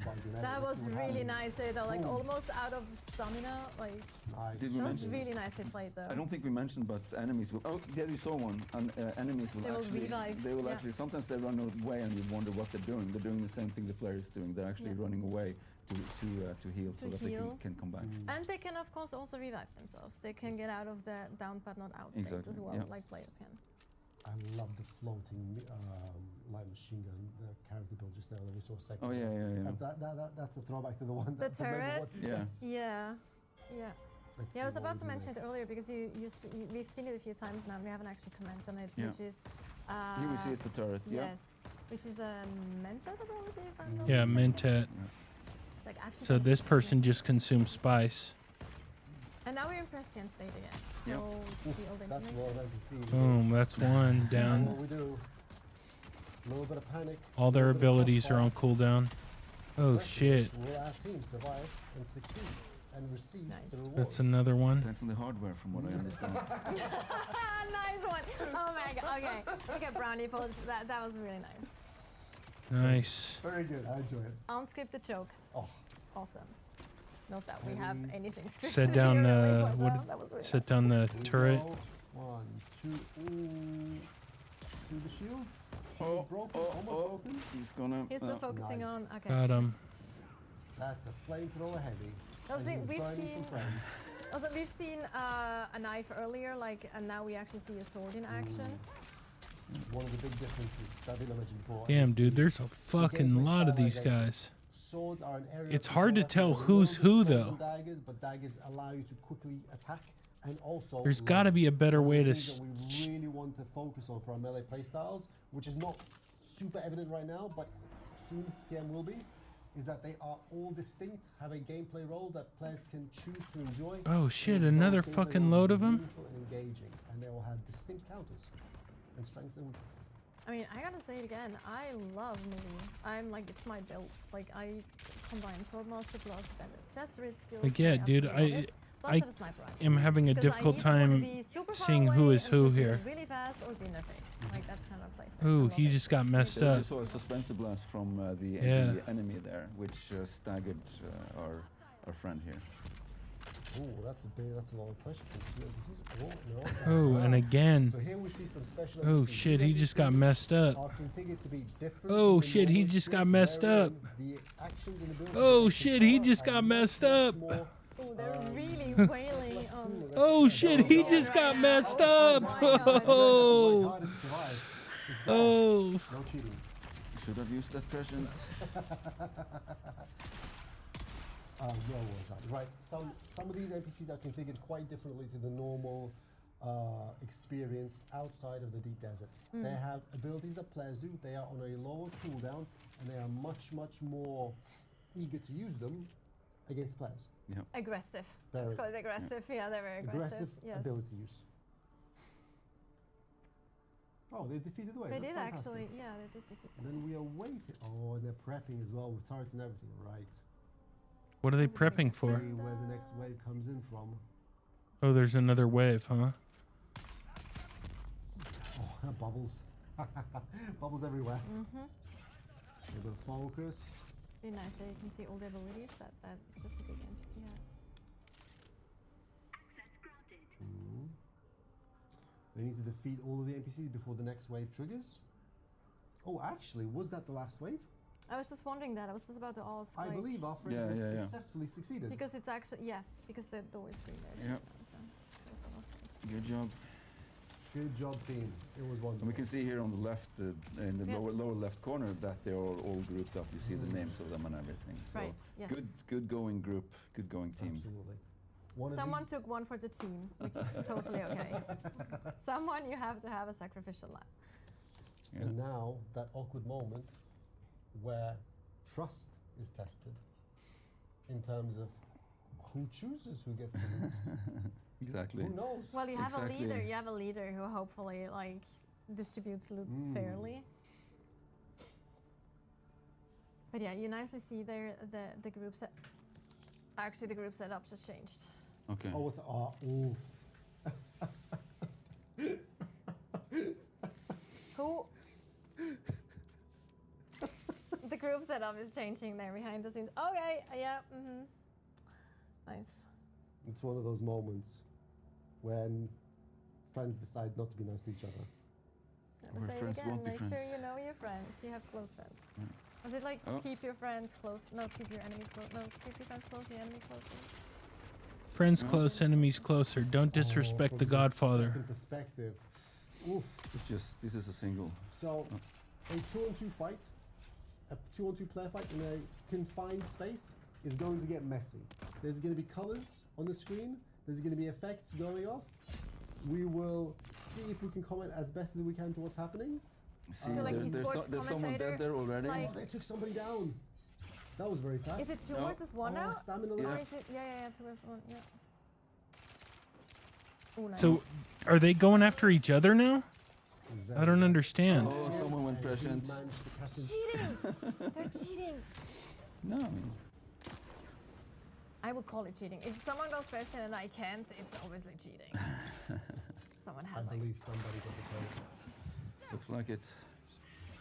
Oh, and there's another. Oh, there's a second Ooh, betrayal. that was a So now Bennett they're Chester, all it's skill on betraying a- each that's like- other. that's like the ultimate betrayal. If you use a Bennett Chester, it's skill on your friend. Yeah.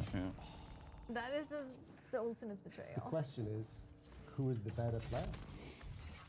This is an interesting fight. This is very close. Yeah. It's very close.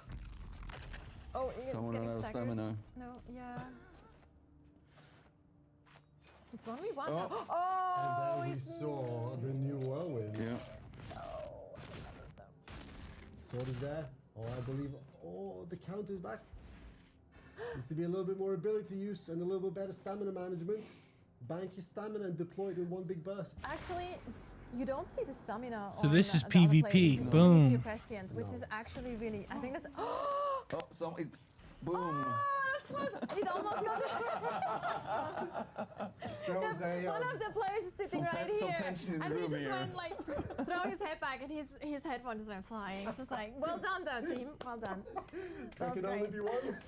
There can only be one. Yeah, exactly. Exactly. There can only Damn, be one. okay. Yeah, make sure you have close friends before if you go into these type of It's collabs. like these kind of situations is PvP actually situations. one of the paradigms that we've designed the game around, which is making friends and enemies. We don't really care which is which, but if you're making friends, if you're making enemies, the game will sustain itself, You I think. remember the along the way. Exactly.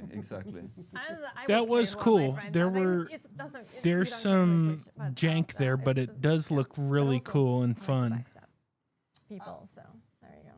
Like in terms of friends and enemies and That's frenemies. great. And, yeah, so. I very much enjoyed that. I didn't expect the double backstab at all. the double backstab. Well, Okay, plans no within pun plans within intended. plans. You know, that's how it goes. What no now? Pun intended. Who was the instigator? I blame Camille, by the way, behind the scenes there. I think I so- saw him play some mine or something. He's not talk about denying. that. He's denying it. I don't believe him. I don't believe him. I'm 100% sure. I know it wasn't anyone else. My mind was Camille. Anyway, that was the combat section. Thank you so much, Viljar and Alex, for being here chatting and showing off some of the gameplay. We have, of course, as we mentioned earlier today, beta weekend coming up that a lot of players will be able to enjoy and test the combat in Dune Awakening themselves. You will be able to stream, you will be able to show videos and things from that beta weekend. Sometime next month, more concrete information regarding that will, of course, come soon from our side. But before we dive into the next segment, we are just gonna have a little bit of a break and we'll be right back. Okay. Well, what I saw looked cool. It looked fun. Welcome to It looked like what I Arrakis, wanted. the most dangerous planet in the universe. Dune Awakening is a multiplayer survival game on a massive scale. where the open, ever-changing world ensures exploration They remains a need to vital rework that activity. grenade for sure. That Join grenade us is as fucking we traverse stupid. the It breathtaking doesn't do any landscapes damage. and uncover what the It's sands not a have grenade. Follow in the footsteps of the native Fremen and learn to overcome the deadly environment. Collect materials to I saw them craft a throw it shelter, right into a group still of enemies and it didn't do and shit. your first vehicle, then venture into the desert. With a scanning module installed, you can scan for resources in smaller areas, or climb the highest peaks to launch a survey probe, revealing large swaths of terrain and important locations like shipwrecks or abandoned Imperial testing stations. Traverse difficult terrain with tools like the Shigawire Claw and Suspensor Belt, and claim powerful tech and gear. Okay. Expand your fleet of vehicles and upgrade them with new modules to suit your playstyle. From the cockpit of the iconic Ornithopter, even the most remote expanses of Arrakis are within your reach. In the deep desert, massive Coriolis storms regularly sweep across the land with monstrous power, changing the entire map every week. As new resources and secrets are revealed, the race to survey the vast new landscape begins anew. Be the first to mark the location of precious resources, and give the map to your allies, or sell it to other players on the exchange. Here, there are no paths to tread, only power to claim. This is infinite exploration. This is Arrakis.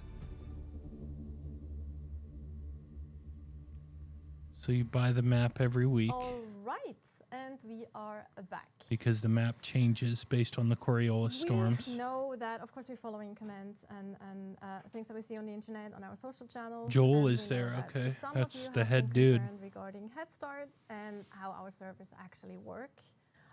What the hell was that? Stop it. This guy. It's the worst. No, anyway. So we, of course, have heard your concerns. Thank you. So we know which troublemaker is actually sitting on the side here. I'll introduce him soon enough. Don't worry. But anyway, we're going to talk about server structure and also social play, like, because some of you were concerned if someone starts Head Start and you start later, can you still play with your friends? How is that going to work for groups and kills? Dude, look, what is that guy wearing on his foot? We're actually going to talk about Looks this. like And here his to talk shoe about that has is toes. This troublemaker, Unless Joel. he's wearing socks. Game Oh my god. Save me, please. No. The game director, you know him, you love him, maybe you hate him. I don't know. No, we'll love him. I'm sure it'll be Despite both. everything. Equal elements of both, like yin and yang. But you want to introduce yourself quickly anyway, just to chat. Sure, my name is Chris Knife. I'm the creative director on Dune Awakening. And I'm joined here by luscious Leo. Yeah. And Leo, you are? I'm Leo. And I'm Laid lead back game Leo. designer on Dune Awakening. And, So Joel, I can tell that dude's really happy that he got those 3 Oslo, weeks. And I also work with building systems and the social systems. Indeed. Right. And this is going to be one of those sections you will love where we talk and we don't show gameplay for a few seconds. That's true. We have assets though. We have videos and little There's cool videos there's visual a assets. very cool infographic that someone made. Which we're having on the screen any second now because we talk about server structure. That was the wrong That is one. not the one. That is the right that's one. the right Perfect. one. Well there we done. go. Again, Champion. it's a live stream. Well, with a live stream, maybe without some hiccups. I've seen this. Please, Joel, talk to us about. They've talked about server this structure, so servers, much. worlds, all the good stuff. All right, cool. I will talk to you about this, Natasha. So Dune Awakening has a very unique, somewhat different server structure to the type of games you'd expect. If you're a survival player, you're probably used to one map, one server. But Dune Awakening has kind of a larger server structure on the back end. So we have what we call worlds.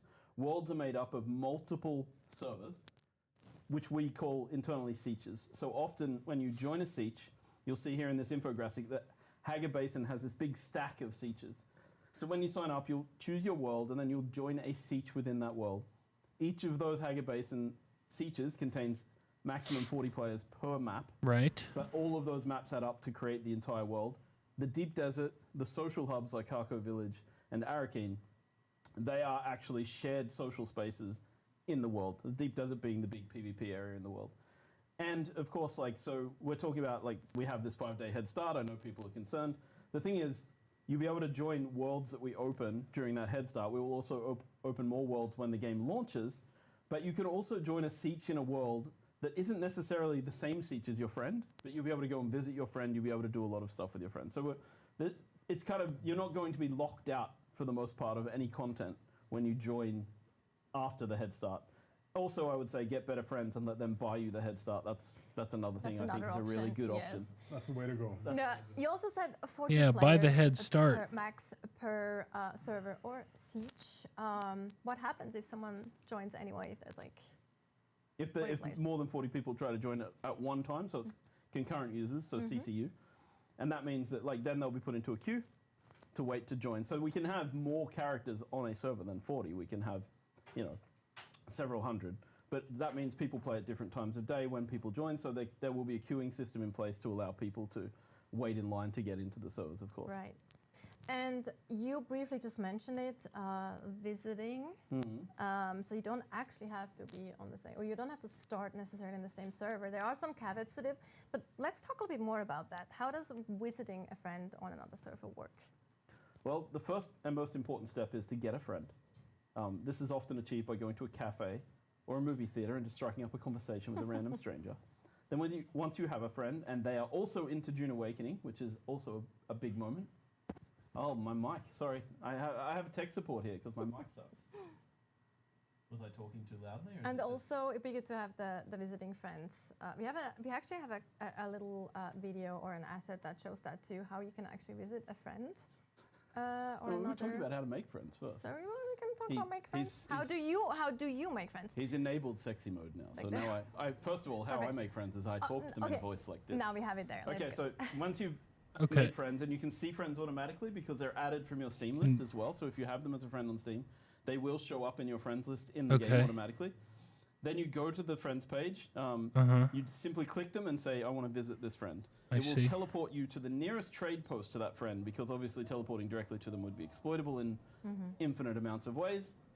Once you're there, you can join up with your friend, do everything on that siege with them, except for one specific thing, and that is build. You can't claim land. You can build on their base.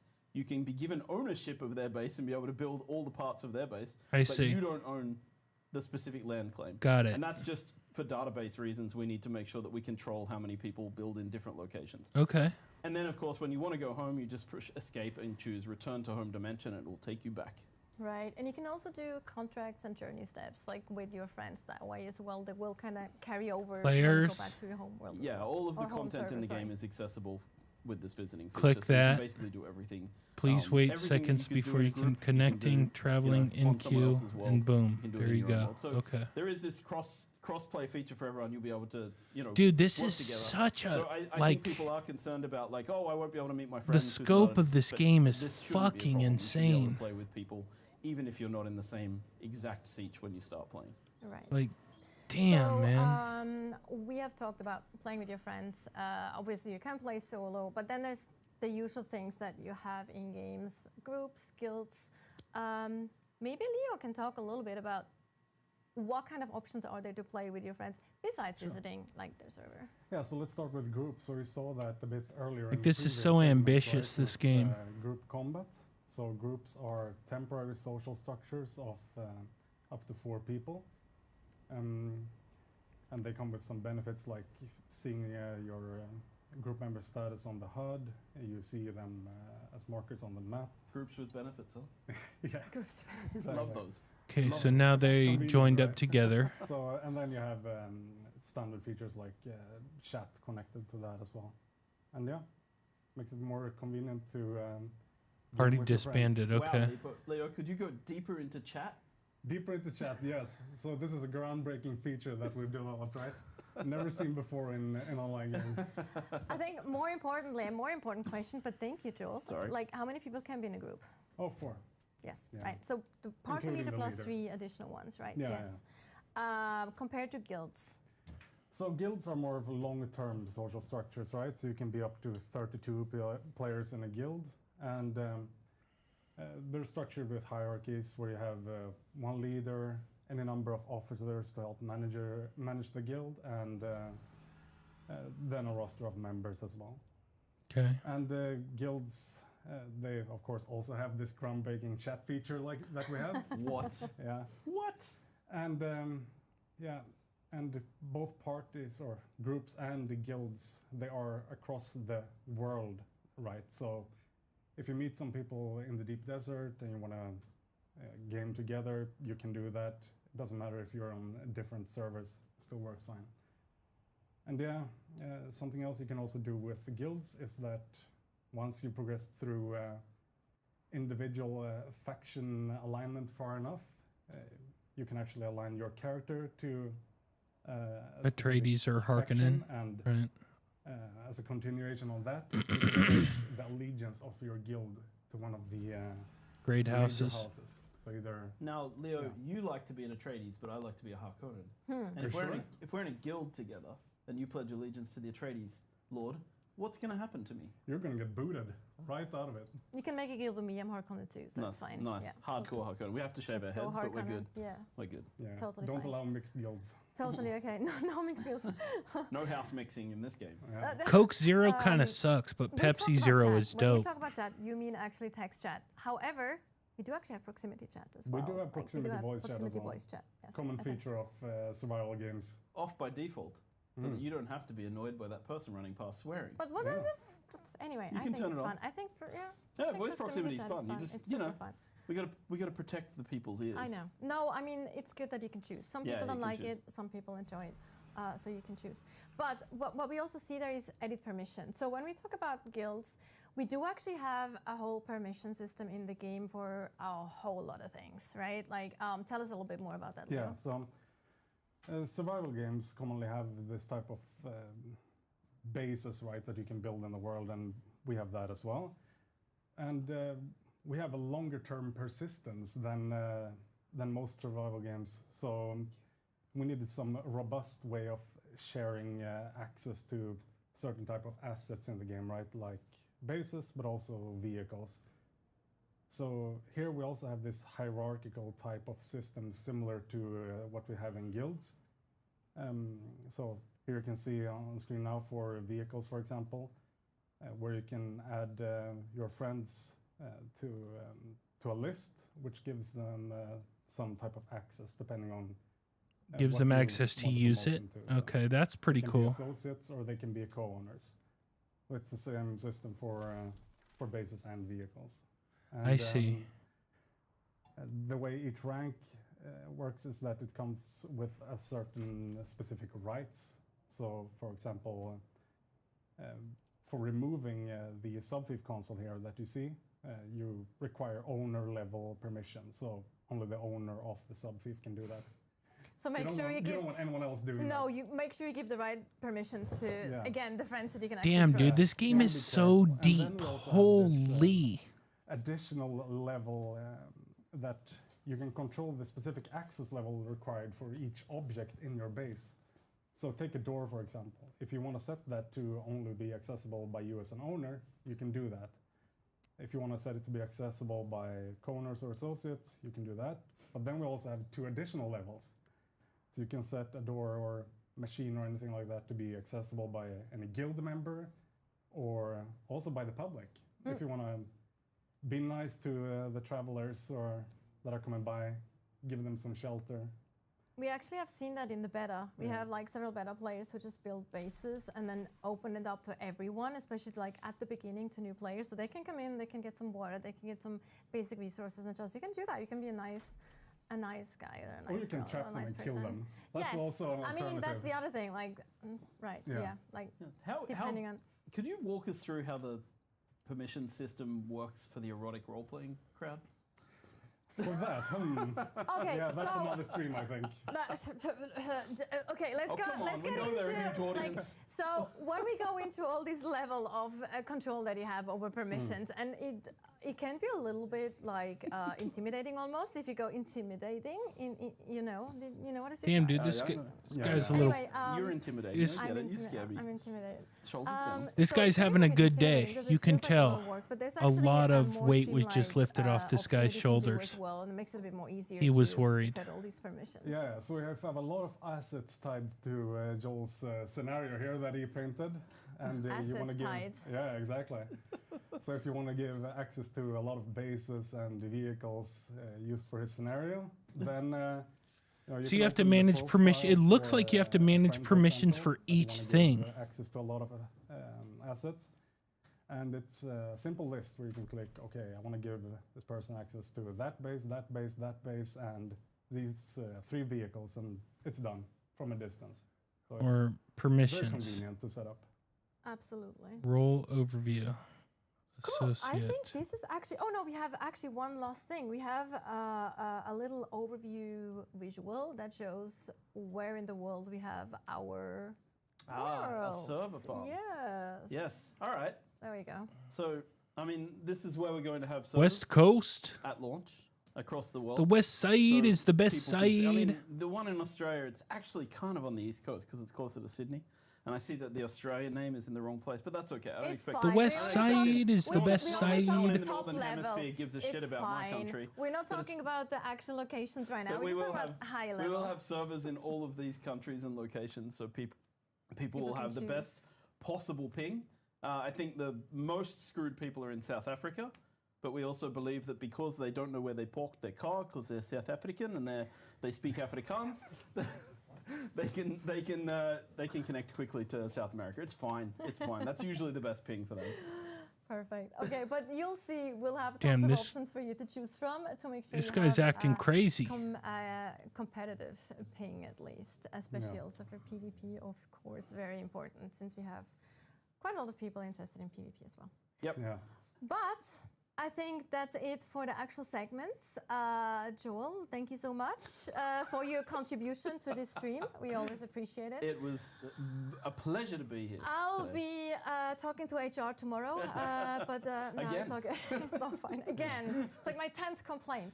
No, also Leo, thank you so much Thank for you, your time and, as well. thank Actually, you. we will see you again shortly, Yep. because after a quick break, we actually go into our Q&A. Leo will be back. Joel will unfortunately not be here for the Q&A. We will have it on the stream again. Yeah, Don't and worry about it. to the Once he audience, calmed a little bit down from his caffeine overdose. I Hey, don't know.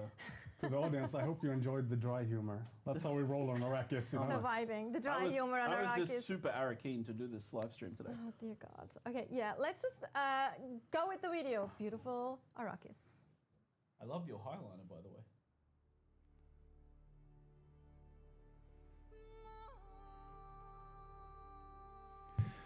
You know, they make each of these live streams kind of long.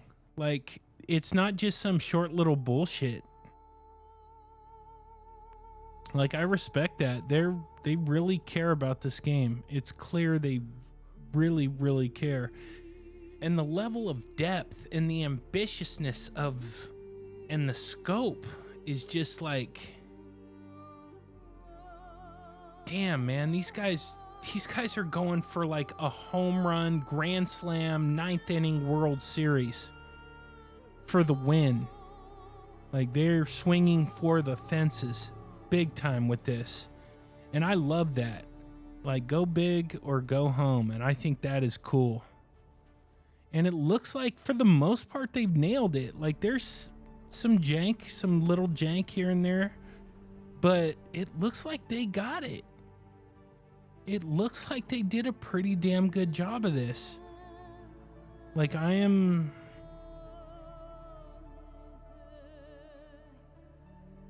really looking forward to it.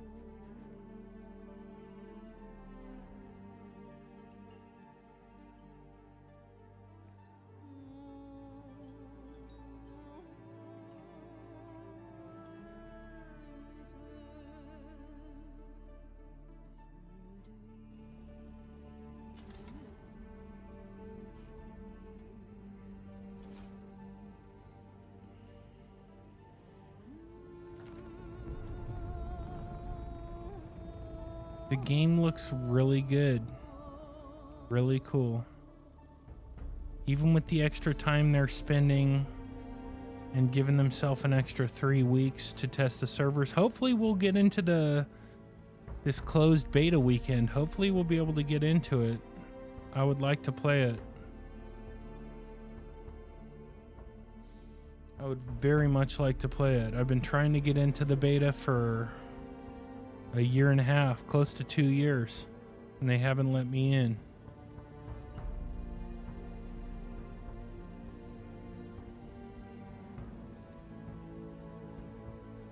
Little pig, let me come in.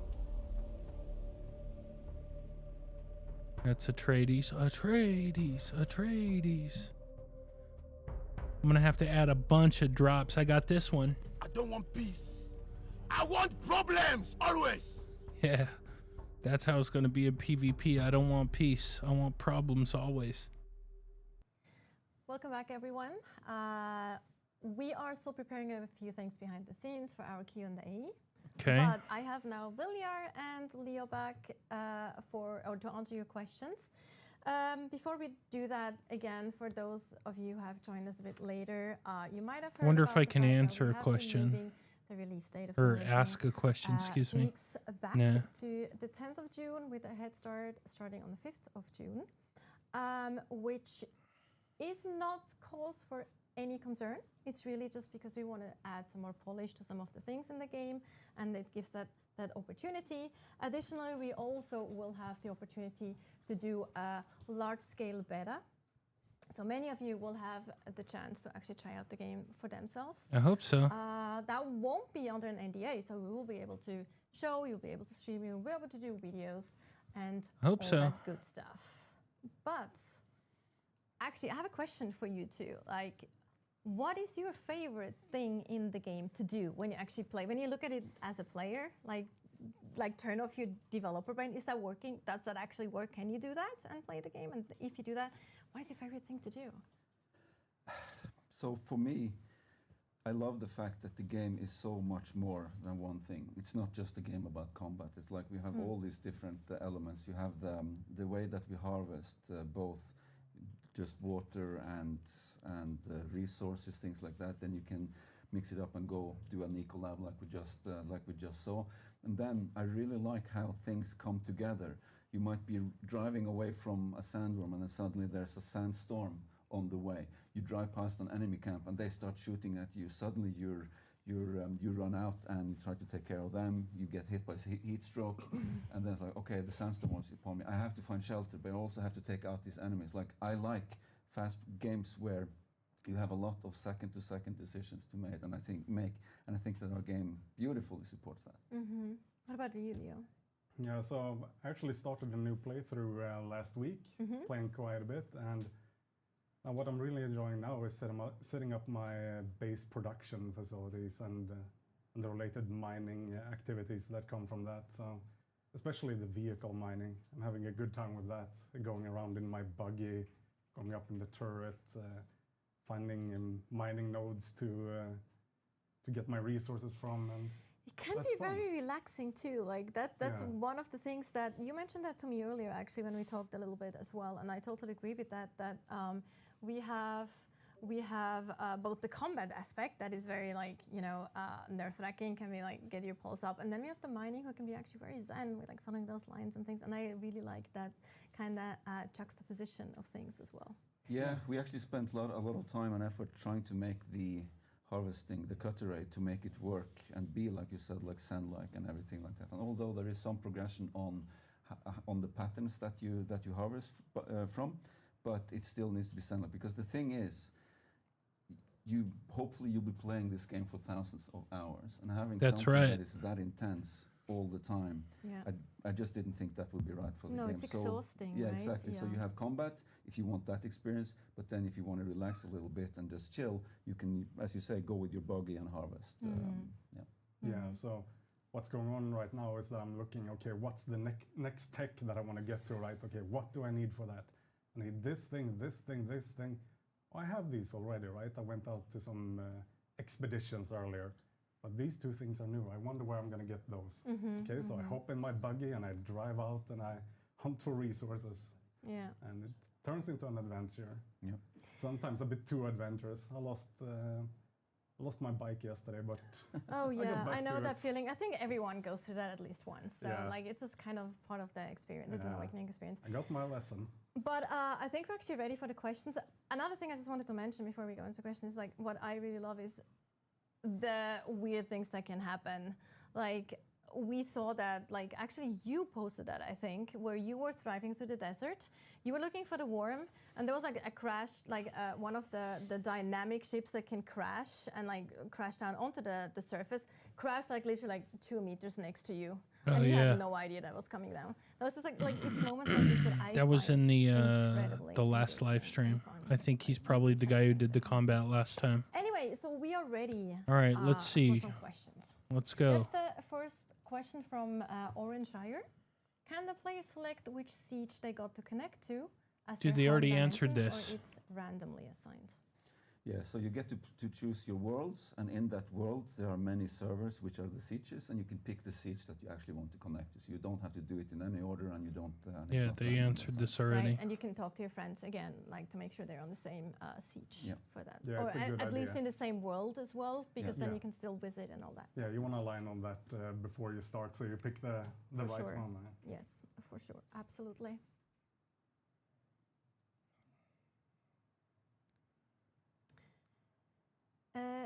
I'm gonna butcher these usernames again. I apologize beforehand if I do. CF Olsen, CF Olsen.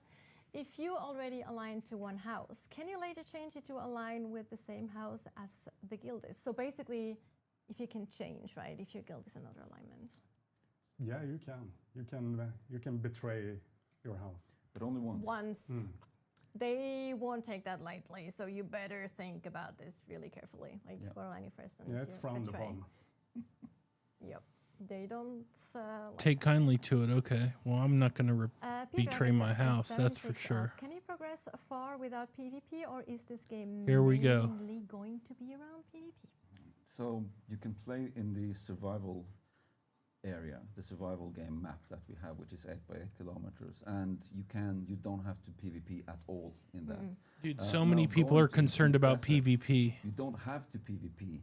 It's just that you run the risk of PvP. And as what I talked about earlier is that we have all these tools where you can quickly get away. So the goal was that people who don't want to PvP may still go there for the loot, but be on the lookout for enemies coming, and then just drive away really fast, or you using your ornithopter as you would to get away, or if you get jumped, use your abilities to Get away. jumped. So we didn't want to have people be ganked very early on, and we thought that, well, at this point you played the game for 100 hours, so you probably know your way around the disruptor, right? So when you get there, people who will PvP you, but they will actually meet people who know how to play the game. So that was the goal. Now, not everyone is going to love that, but like PvP, but you can then run away. As I said, you don't have to engage with them to get the things. It's almost as if you decide to opt into PvP, you actually put yourself under higher risk than someone that says, I'm only going to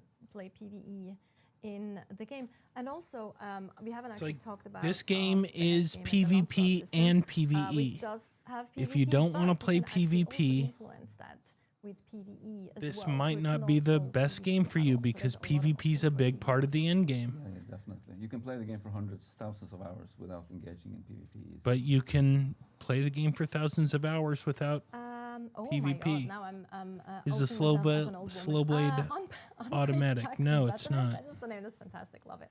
You have to Unpaid hold the taxi mouse. asks, is the slow blade automatic?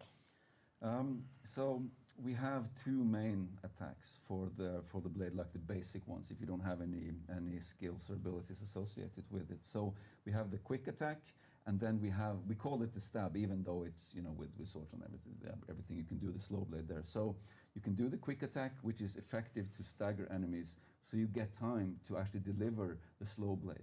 Now, if you use the slow blade on an unshielded enemy, you will have a quick in, and then I'm going to lose the thread here.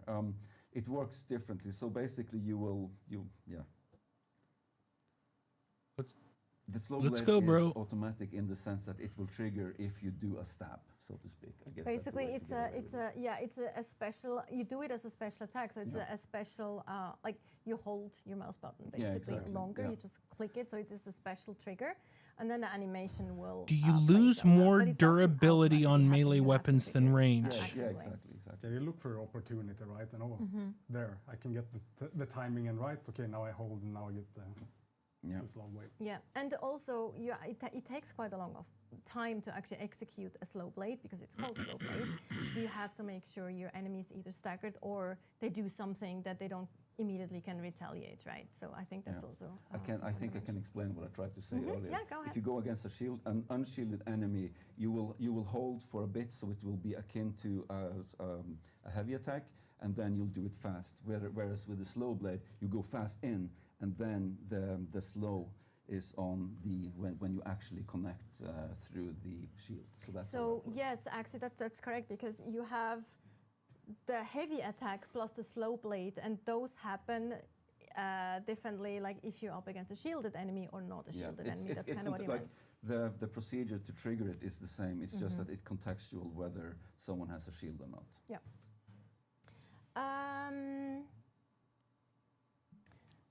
I really need glasses, I think, or better, Sorvina Savage, I think? Yeah, that's right. Sorvina Savage. I also, to my defense, I'm actually also sitting further away. The fact that she's actually trying to get these usernames is pretty cool.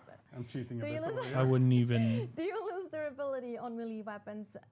Do you lose more durability on melee weapons than range to offset ammunition use of ranged weapons? That's a good question. That's a very extremely detailed. I don't have the answer for that. And as we balance things, that might go up and down. I don't have the exact numbers. The numbers. I don't think it's a major concern, at least. The Durability's not a major concern, hopefully. You Ammo's will cheap. loot some of it, and the rest you will just pull Craft. out your cut array, harvest a couple of scrap metal piles, and then you have plenty so that you can quickly craft them on your person. So it's pretty trivial. It's not actually a resource that's very important compared to like stamina, ability cooldowns, and other things, right? Yeah. In the context of things.